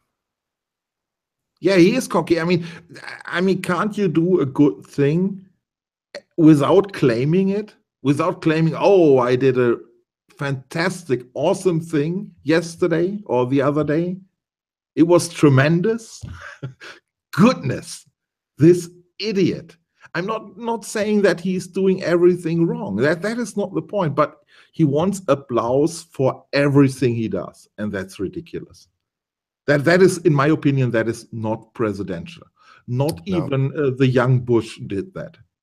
No, because the argument from him and from some of his supporters, not me, because you hear, I'm telling you what I think about all this stuff. We'll go on in this. I usually don't spout off about the president. I'll be respectful when I do it, but I'll give you my honest opinion. Well, the argument stories is this. Well, he's got 95% bad coverage. The media over here is ridiculous. When the things he says is true, but I would posit this. The only way you can fight fire with fire is if you make a fire break. You can't go out there and go fake news. Look at the lying media failing this and this sucks. And look at these people, especially as you said, especially when you're the president of the United States. Let them say what they want. Do your job. Yeah. Tweet about something else. It makes him look weak. If he responds to every bullshit out there in the media, it makes him look weak. Yeah, and tell me why. I mean, I've got to. This is something that I've really. It's a manly thing. I think that men can go several ways, but what happens to some is they've reached this. For instance, Donald Trump, his hands. I got big hands. I don't have to. I mean, who cares? But it's not just the election, Weltsmerts. Let me quit stuttering and just say it, because I want to be respectful. But here's the fact. Here's the truth. Apparently, for the last 2 decades, 20 years, some person from, I want to say it was, I can't remember the publication, Time Magazine or People. I think it might have been People. There were 2 things. They mentioned his hands and how, for a guy he's my height, he's as tall as me, but his hands are small. They really are. I don't care who you are. I'm not saying anything about his fonts or anything. I'm just saying his hands are small. He's got little hands. So they said that, and they said that he wasn't worth as much money as he said he was worth. For the last 2 decades, he has had a human being that is on a salary to cut out clippings of his achievements and how much money he's made to send to one, and then honest to God stories to cut out pictures of his hands when they're close to other things for reference and send to this other person. Goodness. What a level of stupidity. Is this really the problem that we are facing? I mean, is this really a big thing if he has, oh goodness. I thought you'd like that. That's the truth too. I'm not making that up. He's been paying somebody for 20 years to cut out pictures of his hands. I would like to think that no matter how much money or power I had, that's just not something I would ever do. I can be vindictive. But that is a proof of zero self-confidence. Zero self-confidence. Yeah, zero self-esteem. Zero. It's hard for me to say, but I've got it. I mean, I've studied psychology my whole life, just about, man. I would be a liar if I didn't agree with you on that. It is every indication of someone that has no Has a low self-esteem. Look, too, I want to say it very quickly. Look at my button. Don't beat me up, man. I love President Trump. But here's the problem that I have, okay, with Scott Pressler. Brother, I love you. No, we don't need to go around reporting everything we see our neighbors doing because San Bernardino. No, if we do that, I'm not going to go Justin Trudeau and say when we kill them, they win. No, I'm just saying that if it turns us into Stalin's Russia or Hitler's Germany, whereas if you see something, you must say something, no, bullshit. Leave your neighbors alone. Now, if you know they're plotting insurrection or a terrorist attack and you know it, you don't think it, you don't see them taking a gun and laying it, whatever, you know it. Well, I would say something. Anyway, I don't know. I'm going off on the rails because stories, I knew you'd like this, and I don't want anybody to think that I'm, but what would I be? Who would I be if I didn't look at the tweets, at what I just told you and some other things and say, more than other folks that have been in power, he does seem to think very little of himself. Yeah. And I mean, there are enough American politicians where I totally disagree with, like, for example, Mr. Nixon. I mean, this guy was like from his politic actions, he was a disaster, but he was one of the smartest politicians in US history. And these are the kinds of people I would like to see, smart ones. And what, Nixon? He almost ruined our country, man. I hate to say that about a Republican. I think I came out of my mother's womb with a Nixon rattle in my hand, is what she told me, and a little pen that said Nixon for president. But he had a lot of wrong decisions, but he was, oh man, he started the war on drugs story. He was I'm sorry I cut you off, man. He was a terrible. That's the problem I have with Trump. Whether you like it or not, our country. I live next to a little town called Beaverton, Michigan. It's a very good litmus test for the country. Everybody's working in Beaverton now. All the plastics factories fired back up. They make silicone breasts there again for the first time in like 30, not quite that long. 18 years or so. It's all fired back up. There's lots of arguments. I'm not an economist, but you can see it going, correlation, don't show causation. I'm going to give a bunch of, what I'm trying to tell you is, and taking the long way around to do it, is that whether you like it or not, he's an excellent president. As far as what he is doing for the American person, it reminds me of SPQR, Senatus Populus Q Romanus, the Senate, the people in Rome. And to me, that is what he is.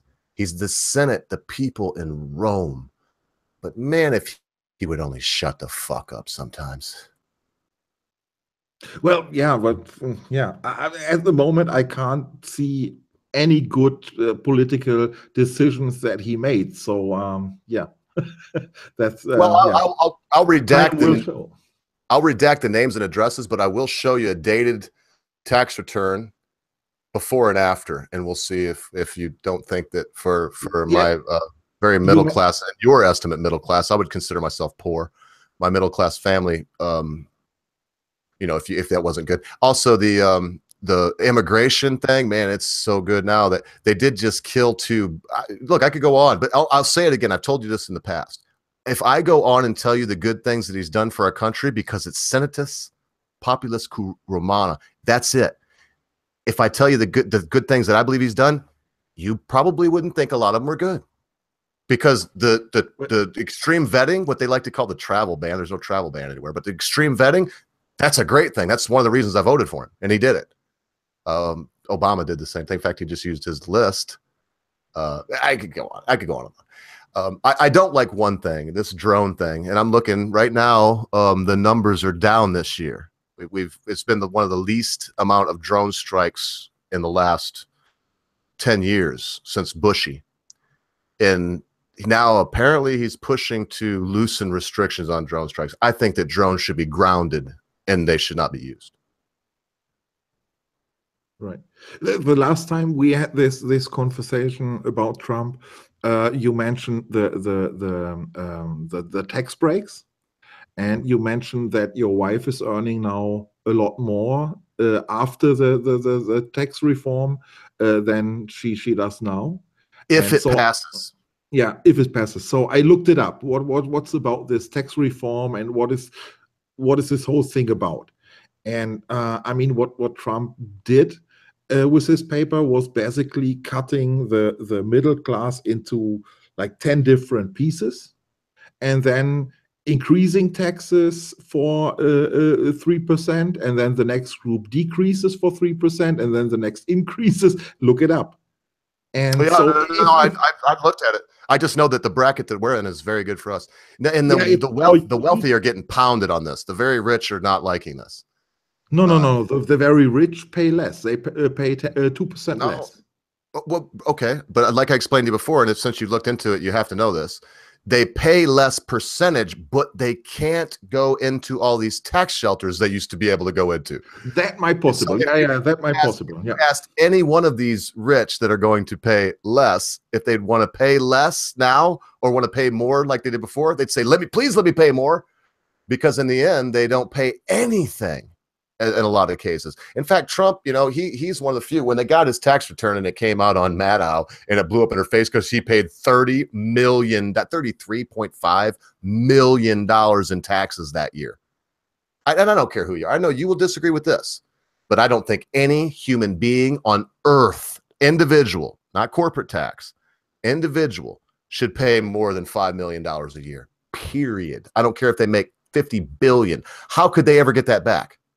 And you'll say, oh, but there's a poor, yeah, well, they should have done better in their life. They should have worked harder. They should have got a farm. They should have done something. And in this country, all of that is available to anyone. Black, white, Mexican, don't matter. All the stuff about can't do it because of relentless white racism, that's just a lie. Yeah, keep the racism out of it.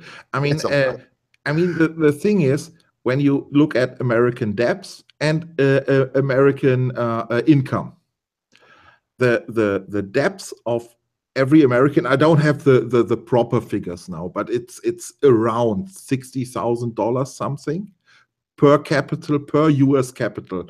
It doesn't matter if you're a baby or a retired or middle class working, everybody has this about $60,000 debts. That's the real thing. I thought it was a lot more than that, but yeah. 66,000, somewhere in this ballpark. We should hang all the sons of bitches that are doing that. We should. And at the same time, every American has an income in average of about 55,000 US dollars. But the thing is, the debts is what you really have. Every individual is the same. Yeah, we're losing $7,000 a piece, is what you're saying. And no, that is not the point. But the income, there are some people who make less than 20,000, and then there are others who make like, I don't know, a few hundred millions.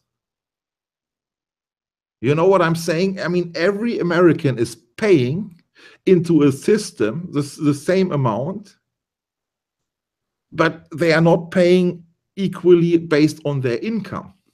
Well, I got a really good point here. I've got to mention that is already a rip-off, in my opinion. You'll like this from the chat too. It's a really good point about what I was saying. I never claim to know everything. I don't even claim to be right. I just claim to be adamant about what I believe. The order 1814 says, Ogre, I don't agree. People who use and manipulate stock exchange and money exchange, they should pay more. Exactly. It's hard for me to argue with that. It really is. I don't know what else to say. It's hard. I just posted a comment on a guy we all love on his YouTube channel, Captain Copile. He's starting to do videos now as well. And yes, don't tell me nothing. I didn't know he had a channel. Give me the link in the side chat. He has a channel and he has 3 videos already, and they are super cool. You have to watch. I can't wait to see him. I sat down today and I watched all of your stuff in unison as I was cooking. I've listened, to a lot of it as I was cooking my bird and doing things around the house. I tell you, man, you're good too. I don't want to blow your horn too much, but for one thing, you got a really good voiceover girl. I did expect to hear your voice, and in some ways I was let down, but anyway, look, we're talking about something else. I'm very proud of you, man, and I don't know why, because I didn't teach you shit, but I'm very proud of you. Did I even know you? I mean, makes me proud, because you did a very excellent job. I mean, so that said, I'll look at Captain Copiles too. It's good to see you two working together. You two boys need to stick with it. You all got something. That's my opinion. So here I'm going to do. First thing I'm going to do is I'm going to send out the link to Captain Colepile's channel. Go by there and sub. I'm sub number 10, Cap, if you're even still out there. Please, everybody go out and sub. There's 20 of y'all watching right now. If you just take a second and don't leave yet. Here, I'm sending this link. Let me get one more. It should be right here. Oh, no, they always bury. I think it's because and I'm subbed to quite a few people. Let me just type in Welsh. Oh, yep, Welsh Stories. Okay, so there's one. And so here's number 2. So right now, Welshmer's is doing at 33. And I just want to tell you, and Captain Colepile, I seen the comment Captain made that said, too bad we didn't get a few more views. You will get views. And remember this, that video I was watching, at the time you had, I think you got another sub since then. You had, I think, thought 32. No, I think it's 33. But the video had 32 views. Come on, man. I don't get anywhere near my sub count. If you're getting your sub count and views right now, just keep at it. Keep doing what you're doing. And trust me, I'm super happy with it. 33 or 330. I'm really happy about it. Yeah. Really proud of my audience. Definitely. And there you go, folks. We'll continue to talk, but take your time. Go on over there. The first one is to Captain Colepile. Hit that sub button, man. Give the brother a little love. And then if you're here, you probably are sub to Welshmere's. But if you're not, just swing back here, get that link, click the button. You got an excuse. You got a hall pass for a couple minutes. Go on over to Welshmere Stories. Hit that sub button. And then, more importantly than just hitting the sub, go watch the content. The discussions with, I'm looking right now, the talk on healthcare and education, the knowledge, that's the one I just watched, and BLM with the awesome Captain Colepile, this happens to be the name. They have some very good stuff. My favorite of your two together talk was the BLM. For sure. I really enjoyed that. And then the knowledge that, which doesn't matter, just keep doing what you're doing. They're all pretty much equal in my mind. I'm just picking one out because that's what I do. The one, and then the last one, folks, with Welshmere's Stories. Sorry, I'm taking a little bit of time, but I'm giving you a plug, and I just loved it. Please watch that. I know that some of you, if you're here, you probably do have the time to watch a little bit of a long chat. So watch the Black Lives Matter or watch the education and health talk. But the knowledge, this is 13 minutes and 5 seconds. Everybody has 13 minutes and 5 seconds. Very well produced, very well done. You will learn something about a beautiful song and the meaning of that song that I guarantee you don't know. I will guarantee you don't know it. And you will like the knowledge. And then when you're done, walk over there to Captain Colepile. So there, I'm done. I'm done kissing butt and blowing smoke. I'm so proud to know you boys. Captain, I don't feel like bad or anything. He's just been around so much, and man, he run off to work with you. Well, he has been on the show a couple times, but no, I'm very glad. I'm glad to have him out there. I'm glad to have you out there. We need more voices, that's for sure. Thank you very much for advertising my channel and Cap's channel so much. I really appreciate it, Ogre. What can I say? I'm not so good with taking compliments, so always. Yeah, and I got this from JJ Soda Rock about Ogre. If I label my streams with a title that's relevant, this may sound crazy to y'all here, but I am not a growth person. I'm not looking for growth. I'm glad to have you all here, and I want you to stay. I wouldn't mind if a couple others dropped off and others came by, as has happened throughout the time that I've been doing this. But for the most part, we have managed to keep a nice, tight little congregation. And let's remember, folks, this is for you. It's not for me. And if I did work hard and watch the labeling and went promotion and was very careful about what I said so it didn't hurt anybody's feelings, got it, well, then you'd be trying to chat over there and it'd be rolling by so fast you couldn't get a word in. Or would never notice you were here. JJ Soda Rock, Sardonic 7, to Tomahawk Tommy, RPR. I try to mention you all by name. I try to actually have some time to chat. All that would be gone. And so there's something to be said for expansion and for growth, but there's also something to be said for the quaint, quiet times that we have together as a small group. I would just say that. So I'll do my best, JD. And if you have any ideas, man, tweet me up. We'll work something out. I'll try to work on it a little bit. But the idea will not be to grow. It'll just be to maintain good content and something enjoyable for you that are here. Good Lord, I just ruined the whole thing, didn't I, Welshmer's? So I probably should go on and, man, today it's 50 degrees. So let's see, it's about, what is that, 10 degrees Celsius, something to that effect, maybe 15 degrees Celsius. But I got to keep the fire going because it's going to be very cold tonight. And my laboratories are going. I've got lights in here that are hot, you know, and it's hot in here. I'm sweating like a Jew in court, and I can say that I'm Jewish. Like on stage, say it this way. Yeah. Well, I'm sweating like a whore in church is what my grandpa would have said. So anyway, I guess we're probably running out of steam a little bit, and I got a little bit of something to say at the very end. I'm hoping that you do too. Let me please just finish one sentence why I mentioned Mr. Colpine. Because we were talking about tax and taxing the rich people. And Cap started a conversation about the US debts. And currently the USA has roughly 20 trillion debts. So, and 1 trillion is 1,000 billions. And roughly a third of this debt goes to the Federal Reserve. And the Federal Reserve is a private company. It has nothing to do with government or anything. Nothing to do with it. Nothing. And Federal Reserve is owned by basically around 10 people. I don't know exactly. Is it 12? Is it 9? I think it was 12 in the beginning, a little bit less now. And well, I was certain the 13 families, the Collins, the Rothschilds, the Warburgs, the Morgans. Exactly these guys. Yes. And let's say 10 because it's easier to calculate. Sure. So when you have like 20 trillion, that means roughly 7 trillion goes to the Federal Reserve. When you divide 7 trillion divided by 10 people, then we are talking about 700 billion per person. That's what they own. And they're making this money year after year for about 100 years now. And these guys should be taxed, and they should be heavily taxed because they are making this money by ripping off American people. So this has nothing to do with hard work or anything. No, it's just a scam, and American people are paying for it. That is the whole deal. And yeah, we should tax these people. It is not about taxing Bill Gates. Yeah, with his 50 billion, he's almost as poor as we are. Yeah, right. It's about these real rich people. People might not like what you just said, but you are exactly right. And brother, 700 billion? You got to be kidding me. That's a pit. And the question, the Rothschilds alone are trillionaires.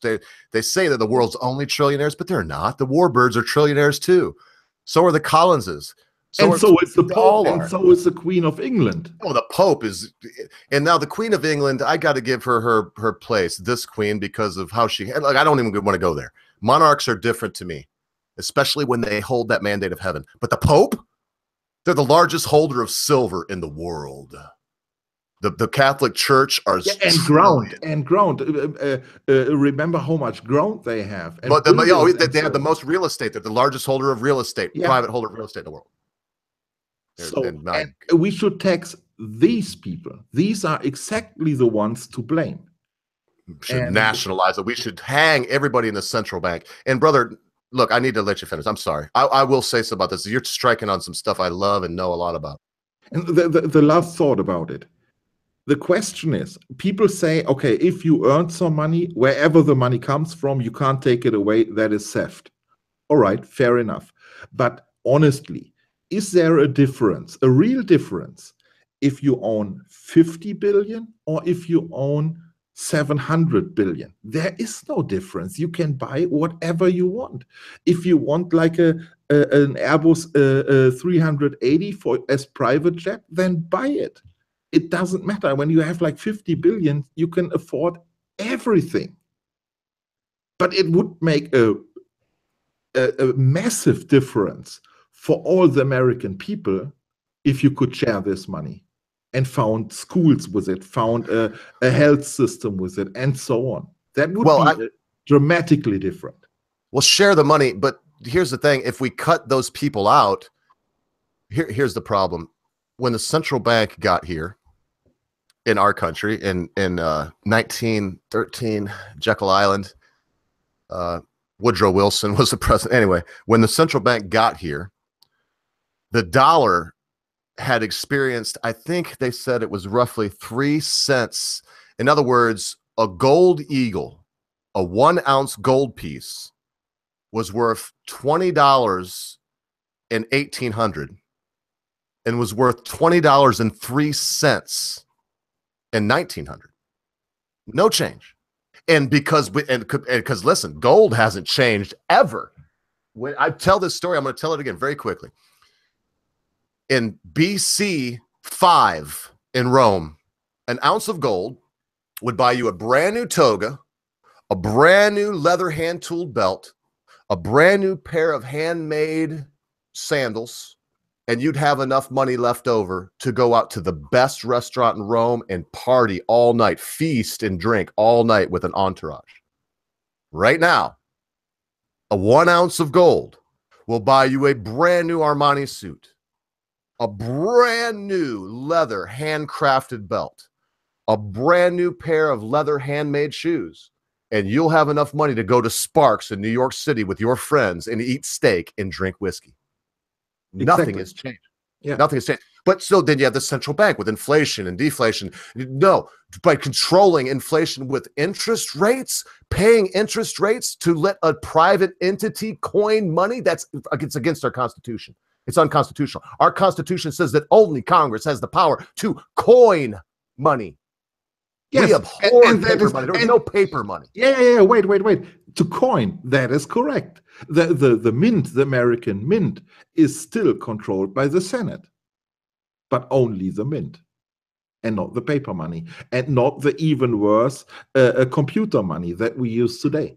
Well, and that's 98% of the money. I think it's 97 or 98%. People think that there's no, but there's only, I think, 3% of the world's money could even be brought to bear in paper and coinage. Exactly. No, that's such a crazy world we live in. So right now, we went from that 3 cent change in 100 years. The last 100 years, you'd have to have $31 right now to equal $1 in 1900. 31. That means you would have to have $3,100 to equal a $100 bill. Do the math. I mean, it keeps going up. It's unreal. Yeah. This is a hidden tax. This is Keynesianism. This is oh man, I don't even know. This is so, and people think that I'm crazy because I've spent a long time, and then I have the writings of people like Adam Weishaupt, of people like Albert Pike. I have their writings where I have the writings of Baron Evelyn de Rothschild. Or not Evelyn, I'm sorry, of Baron Mayer Rothschild, the first one that called himself Red Shield, where he said, give me, because people give Nathan Rothschild the credit for this, but he didn't say this. This has come from his dad. His father said, give me control of a nation's currency, and I don't care who makes the laws. They don't care who makes the laws. Greenspan was brung before Congress and asked him questions. He said, I don't have to answer you. They said, you don't have to answer us. He said, no, I don't have to answer you. They said, but who do you answer to? He said, we don't answer to anybody, and left. And everyone, Edward Bernays, Greenspan, all of these monsters. When you talk about dragging somebody out of the car, hey, you're welcome to your opinion. You wouldn't like my lifestyle, Welshmers. You would not like it. I've worked very hard and I'm decadent. When I get ready to go and have some fun, I take Mrs. Ogre. I just put some pictures up to where we went for our anniversary. The British are seeing it. We had like a resort to ourselves. And anyway, I'm decadent. I love it. I don't waller in it, because one must have balance if one wants to make it off of this planet alive, which none of us are going to do. But one must have balance. Look, I'm going to go off on a tirade. I'm just going to say, you can see, you just triggered me, right?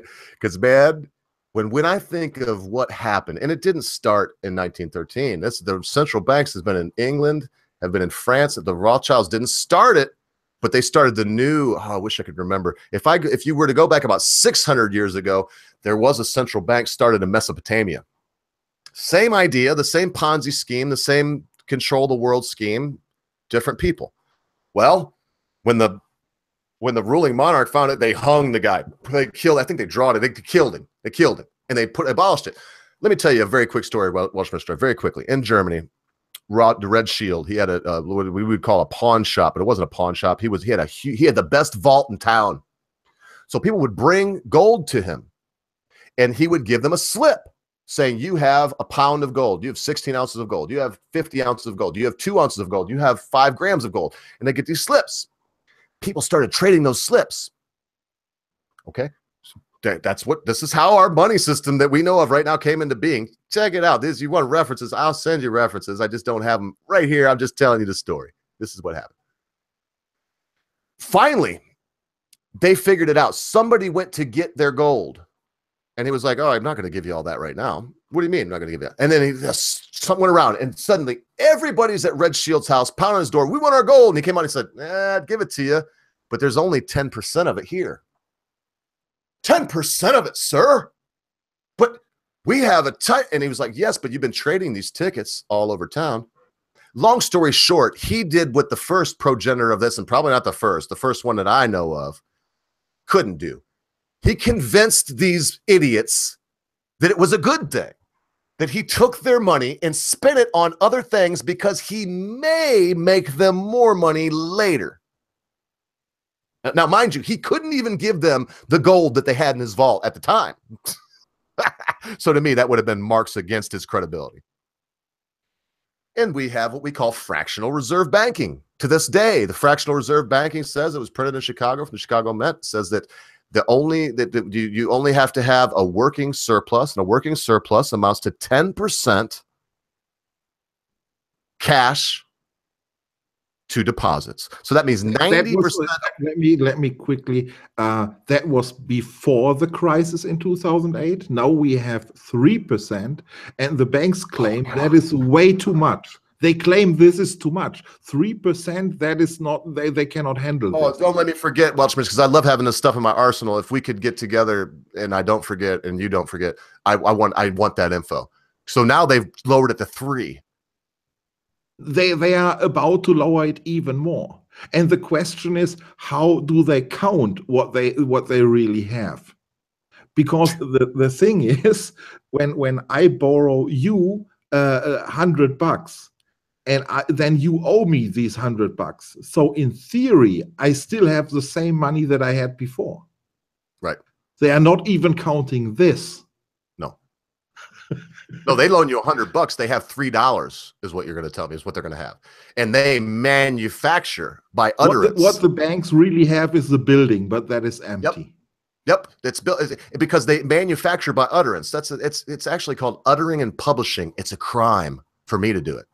In other words, if I take and go write a check at the store with money I don't have in the bank, it's called uttering and publishing, because I said I have the money, and then I published a check saying I didn't sign it and give it to them. That's uttering and publishing. It's a 10-year felony here. You go to prison for 10 years for that. Yeah, but not if you are, but not if you run a bank, or if your name is how is it, this Tesla guy, Elon Musk? Yeah, I mean that was Elon Musk. Elon Musk. Then they give you money to make your electric cars. No, but he did the same thing with PayPal. Yeah. PayPal was creating money out of thin air. That was the whole idea. Well, he made a mint on that. I tell you what. I wish I'd have thought of it. Yeah, no, I would like to believe I'd have done something more noble, but the fact of the matter is, if I would have thought of it, I'd be the same jack off Elon Musk is probably. We all want to believe. Everybody of us would do it. Of course. I would burn my Marx Capital right away and do the same thing, of course. Screw you. Well, stories, we all want to believe that we would be that one person that was taking Dr. Milgram's study, and we didn't flip the switch to shock the person. We all want to believe that, but it's not. No, it's not. No, we all want to believe that we'd be that one guy in the gulag that would be nice to the prisoners, or we'd be that one soldier in the SS that just looked around and said, no, that this isn't right. But chances are very likely that we are not this guy. Yeah. No, it's not. And so that's why I believe, just to bring it back a little bit, and we are going to wrap it up eventually. I don't know if I got if I did get a topic, I didn't look at it. I got caught up with shilling for my brother Welshmirtz and my brother Captain Copile. So if you have a topic, one more last chance, Give it to me. I will look here. I just see Susie Monkey put a heart, so I'll mark that. And if I see something below Susie Monkey's heart, we'll give you a little shot on that. We might not take too long, but we will, and then we'll go into our last words. But I did kind of bring it full circle with this. It's you can't judge the past by the present. You just can't do it. It's not fair to the past. Hell, it's not fair to the present. Because I was sitting here saying earlier, oh, but in the 50s, it was such a great, well, yeah, I guess when I was talking about Nostalgia Wednesday, when we look at things nostalgically and with, we put our rose-colored glasses on. And of course, the 50s were great. It's easy for an American like me to forget that we had a little depression in the 50s and hardly anybody could get a bloody job. And it was not a very great place. And the idea that everybody had a 1950 Deuce Coupe and a white jacket with cigarettes rolled up in the sleeve and made a bunch of money it's not true. It's not the way it was. Some people did have it that way, but no, it was a rough time in the United States. So we shouldn't judge it. We shouldn't judge the present by the past, Welshmere. It's tough. I hope that, you know what I hope for your country? That not another generation will live with guilt. And not that the next generation will come up and that someone will come, because Germans are very tough, man. They're very regimented. They're very Prussian. You have Prussians. And so, I mean, it's not like I want somebody to rise up and take over the world, because I think to this day, if Germany is always capable of that, if they really wanted to. They're big land. They're very industrious people, and they make the best stuff in the world. But I would hope that it will not be more than a generation before all of the past is gone, and that what you folks are as a country is only Germans. Not Germans that once did this or that or something else. Just Germans. Germans that make Audis. Well, what can I say? I mean, yeah. Currently, it's, I mean, the extreme left and the extreme right, they are both rising. And that is nothing that makes me very happy. But that's the way it is. That's the way the whole world and the whole European Union and yeah, we can see that everywhere. We just got it too. Nice ramble, because I was rambling too, waiting for a good topic to come up. We just got it. Sardonic7 said, what about net neutrality? And he said, what about net neutrality? Ogre, but I kind of want to hear what you think about it first, if you don't mind, Welshmere Stories. What should we do? Is it a good thing that it's going away? What about net neutrality? Well, in my opinion, I mean, for me, it's easy, because I can always claim I want regulations. So it's difficult for people who consider themselves liberals and they want less regulations and small governments. That's, for them, it's a difficult thing. For me, it is, yeah, we have to regulate the whole thing. I mean, Google cannot control the whole internet. That is, sorry, we have to end this bullshit. That is my position on that. They don't control the whole internet. I use Bing a lot, and you can use Yahoo. Yeah, but they own all the infrastructure. They own like 90% of the infrastructure. They just made a new connection between Europe and the United States that is not owned by Google, because they own like 90% of these connections. So you think we should end net neutrality? Yes, definitely. Oh, well, I mean, wow. I mean, we should have net neutrality. It can't. Well, okay. Yeah. Okay. But that, so if we have it, that means that I'm able to say whatever I want. That there's not a lot of government intervention in this stuff. That's net, right? Am I wrong? Am I getting this backwards? Yes. No, right. No, that is what we should have.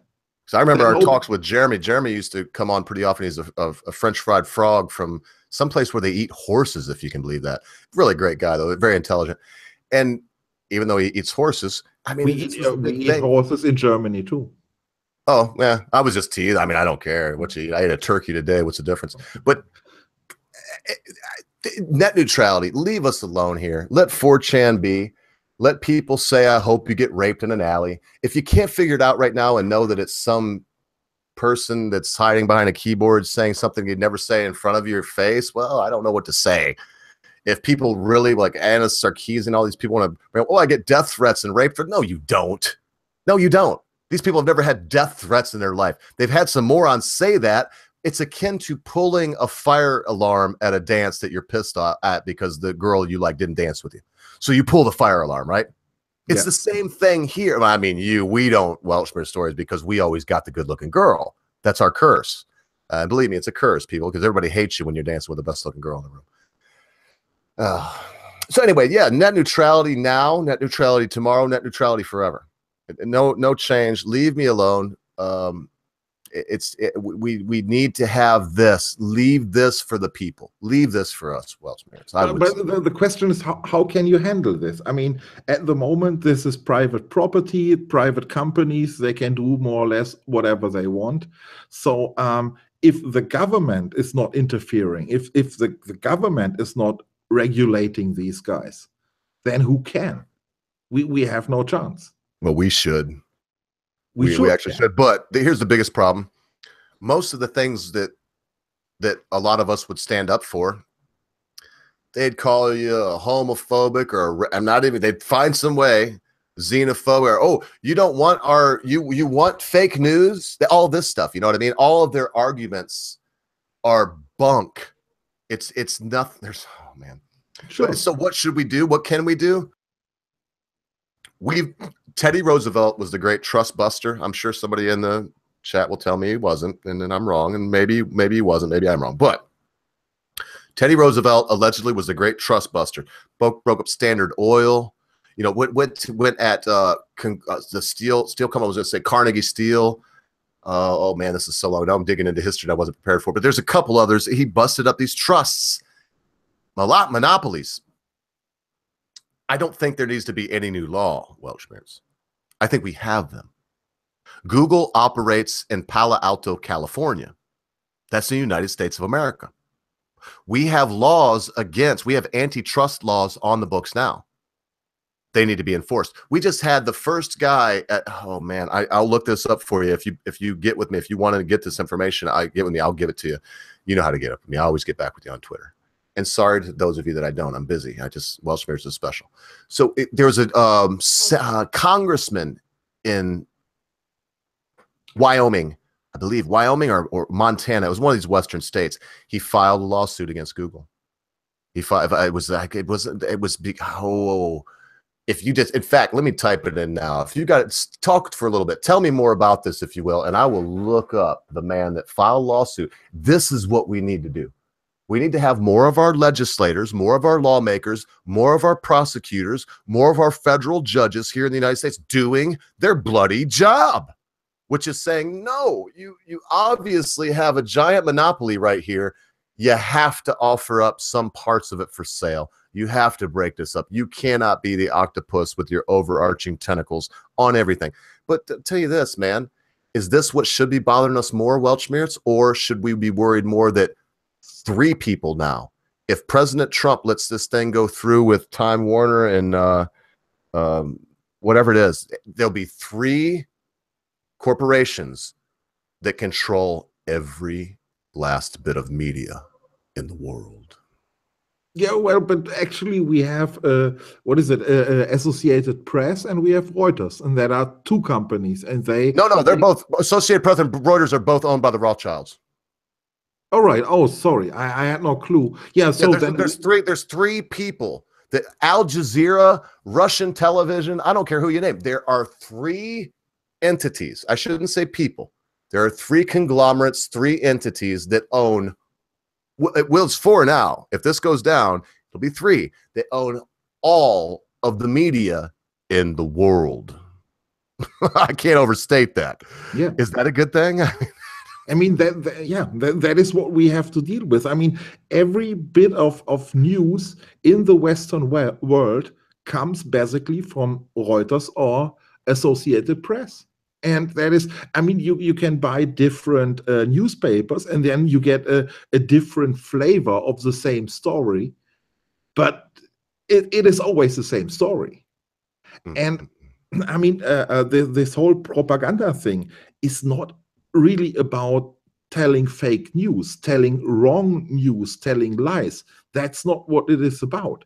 It is telling you the right news, the news that you should hear and shouldn't hear. This is how propaganda works.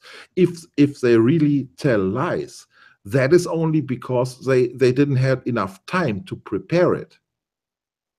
But I mean, why are we talking about this SJW shit? And I say it again, and I said it a few times already. This is not a real thing. I mean, there are a handful of people walking through the United States with some pussy hats. Is that really a story? I mean, this is ridiculous. Let me spark your imagination here very quickly. I'm not sure if you've seen this, but I'm going to play just a little clip here, and this might get you to think of something. And like I said, maybe you've seen this. Maybe people out there have seen it. I'm using this under fair use. This is something that has been compiled by InfoWars. So credit to InfoWars for making this compilation of news pieces. So let me see if I make sure I do this.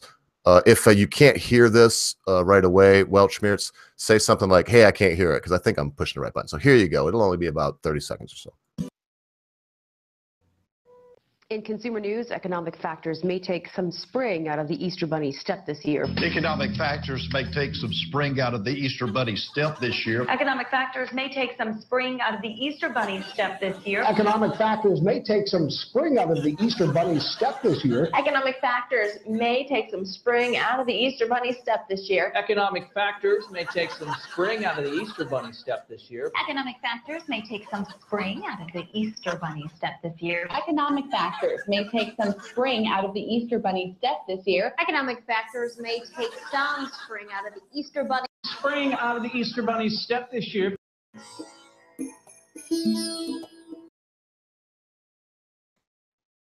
Yeah, exactly. That is the point. We are talking about bullshit. If the media wants us to talk about bullshit, then we all do. And it's not necessarily wrong what we are talking about. But I could have went to some other things. I could have. Have you seen those clips? And if you haven't, check them out. I could have went to several others of 50 news organizations saying verbatim what the other one said. It's obvious, and they say, "Oh no, nobody writes our news for us." Okay. So yeah, we need net neutrality. I know some people may think, "Well, we got off base." No, because net neutrality.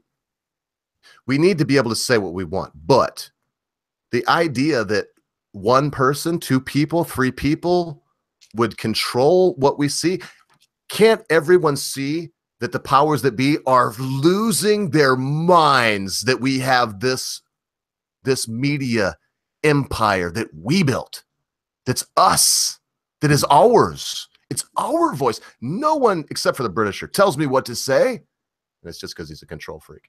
And that's the way it is. And I allow him to, so I guess I'm guilty also. So, and I believe that's an okay thing, but daggone it, man, no one tells us how to run our show. I guess I could put it that way. I'm just trying to be a jackass. I'm just a part of a smaller piece. And I don't know, man. One more little tiny piece on this, and then we'll give our last wrap up here if we can, Welshmeerts. I do got a few things to do. I got to shut the farm down pretty quick. It's starting to get dark out. What will happen if we let Google go on? Will this end? I mean, Styx Hexenhammer was kicked off and back on. They say it was some glitch or something, but we remember the rogue person that kicked Trump off, and he got. I mean, what will happen if we just let this go forward? Well, not much. It will continue like it is today. I mean. You run a political channel, you get demonetized by default. Maybe it gets a little bit more extreme in the future. That they say, okay, we ban all these political channels. Yeah, that is, yeah, might be. But I guess they wouldn't do this mistake, because that was exactly what went wrong in like the Soviet Union. They let people say whatever they want. As long as nobody cares, as long as it has no consequences, why not? Don't cut off the voices.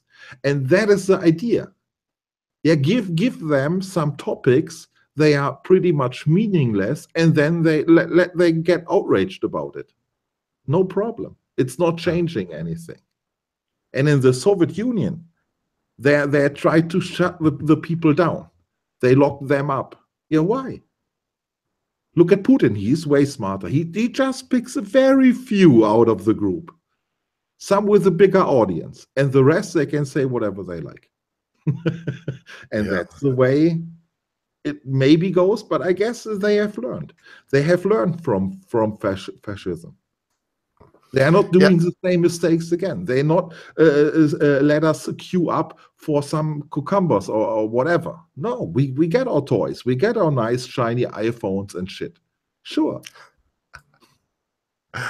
All right, and it's going. I think Captain Copal got a couple more. I'm looking. I'm not even going to shout out right now. So, Captain, I see you out there. Welch Schmertz gave you a wonderful shout out earlier. Hopefully, you get a couple more subs. And I just found out myself, because it's not like you got a Twitter, which I don't blame you. I kind of am growing to hate mine. To tweet me and let me know that you got a thing. You may have even told me on the side chat, but I don't know. I'm scatterbrained. So glad that you're doing your deal, Captain Copal. I'll be catching up on your stuff this evening. I really enjoyed the talk that you had on BLM, and I love all of your talks with Welchman Stories. I hope that you two carry on, and because I don't believe you were here before, I'm just going to say it one more time. You two make a really fine couple of hosts. You really do. I hope that you stick with it. You're already getting some wonderful ratios of watches to sub count. Really good watches. Just keep at it. Y'all are doing really great. So again, I don't want to belabor that. It seems like everybody else that was here was like, oh, and Captain Copal is the one that told me to get off. I mean, I hardly ever make a video, and then I made 2 in a row that had to do with Lionel mentioning stuff I said in the chat. He was like, get off Lionel's jockstrap, which was a good thing, because I might have made a 3rd, and yeah, it was getting a little old. So thank you, Captain Copal. We all need friends like you. Honest ones. We all need that. So, folks, I don't think, as you can see, as I said before, I'm sweating. I have a sheen on me. I don't have any powder. I'm sweating like a Jew in court. I'll say it one more time for 058. He said he never heard that. I'm Jewish, so I know all the Jew jokes. Yeah, I'm sweating like a Jew in court. Time to go.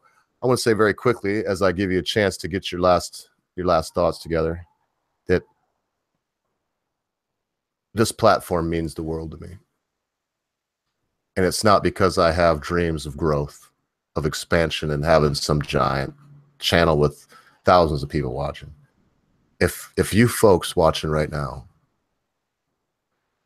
knew what you meant to me today, that I could just turn my computer on and there was a congregation here in a decent little church. There's 21 folk right now. Well, 19 as soon as I said that, but there's been 20 people or so here the whole time. If you knew what that meant to me. Some people would probably say, well, it's a tiny little channel and you don't matter, and you're pissing into the wind, you're speaking into the ether, but I don't consider you all wind or ether. I consider you folks human beings. More than that, I consider you a part of my life that I can't even explain. I can't put it into words right now. It's something so beautiful that words would ruin it. So, Welch Schmertz, I don't know. I hope that was enough time. I'll get back again before I let you just go. Say thank you so much for being here, mate. Your opinions are always welcome with me, because we very rarely agree. And what good am I without you? What good are you without me? What good? To quote Darkness from the movie Legend, what is the day without the night? So thank you for being here, sir.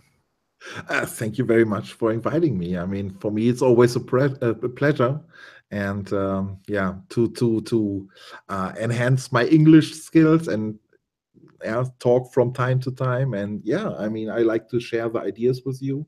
And yeah, we don't need to agree. I think the more interesting discussion is always if you disagree and if you have some points to make. And if we both agree on everything, then it's kind of boring, at least for me.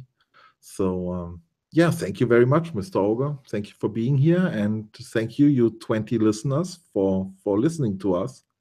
And yeah, that is it. All right. You're always a man of few words on your last word. Sometimes I hope that you'll just go into like some diatribe about communism and why it's the best thing on earth. I wait for that day. I hope it comes soon. What I do often is I write notes down, and so on my last word, I can just blow it out. I don't have that today. What I have is this. stories makes me think a lot about things. And well, I got up this morning and I took care of my chickens. My normal way, I take them hot water out in the cold mornings. Like, even though it was 50 today, so Fahrenheit, 15 degrees Celsius, it was 0 this morning when I woke up, just freezing, and the birds, they're just getting up. I take hot as the tap will come out, and it's hot enough to cook the skin off you. I keep my water heater up to like 200, 190, really close to very hot. And I've put, I'll fill up a 5-gallon bucket, about 2.5 gallons of water, about 10 liters of water. And I take that out there and I fill their water up with steaming hot water, and it's steaming up, and they love it. They come over there, they put their waddles in it. And they look like but you got to see it to appreciate it. It's just so funny. They love that hot water in the morning, and I feed them. I give them corn, and I give them all the stuff that they love early in the morning, all the things that'll give them what they need to make it through the day. And I looked out over my back field, and it struck me all of a sudden. And I don't blame you. I thank you, Welch Merit Stories, because Thanksgiving was yesterday for us Yanks, but today is the day that Mrs. Ogre and I celebrated it. And when I was getting ready to come back in, I knew that I would put my lamb rub, I call it my jerk Jew rub, because I use it for all the meat that I make in my smoker and whatnot. I knew I was going to rub down this turkey that I had Mrs. Ogre find special for me, because she doesn't eat meat, and I didn't want a 20-pound turkey. She found me a 10-pound turkey, and believe it or not, apparently it's kind of hard to do. They're usually a little bigger than that. That is beautiful. And it struck me hard. Probably the first time in my life on this day that it struck me hard, because it's supposed to be a time that I only consider the wonderful things that I have, right? But I had to think of Somalia, Azerbaijan. I had to think of Aleppo. I had to think of Aleppo. I had to think of a place that was Aleppo, a wonderful Middle Eastern city, town, large town, that's now nothing. Because why? I don't know. I've pondered it. I've asked other people, gotten opinions on it. I don't know why. I'm not sure that the evil, horrific, soulless merchants of death that cause these things knows why. I don't think they know why. I can read all the Adam Weishaupt, and I can read all the literature I want. Nowhere in there does it explain the heart of a man, the motivations of a monster. And I found myself this Thanksgiving for the first time in my 43 years, realizing that when I sat down to a plate with so much food that my Doberman ate more of my Thanksgiving meal than I did, because I piled it high, with all there's nobody else here. I'm just carving a breast up and a leg on there. And I had 3 pounds of meat on my plate. And I'm giving my dog. I love her, but she is just a dog. And my dog has it better. I don't want to end on a terrible note. And so I'll do my best to maybe make it happy, but I've got to get this out. What kind of world do I live in, folks, when my dog has it better than the people of Aleppo? Well, I love her, and I think she deserves a lot. She takes care of me, and we're really good friends. But is she more valuable than a human being? No. As much as I love her, I have to say that my dog is not worth as much as the least of all humans, and that the least of all humans is worth more than all the beasts that roam the forests and lands of this wide world. But just one human is worth all of them. So that said, I probably have to focus a little bit more on some of my choices. Maybe this time I traded the old Mercury Marquis with its giant 8-cylinder engine in for a nice A6 or something, nice Audi or nice i3 Beamer. Hell, they got more power than my car does anyway, and use half the gasoline. Why not? I think for my life, folks, it's time that I made some decisions. For one, I'm old.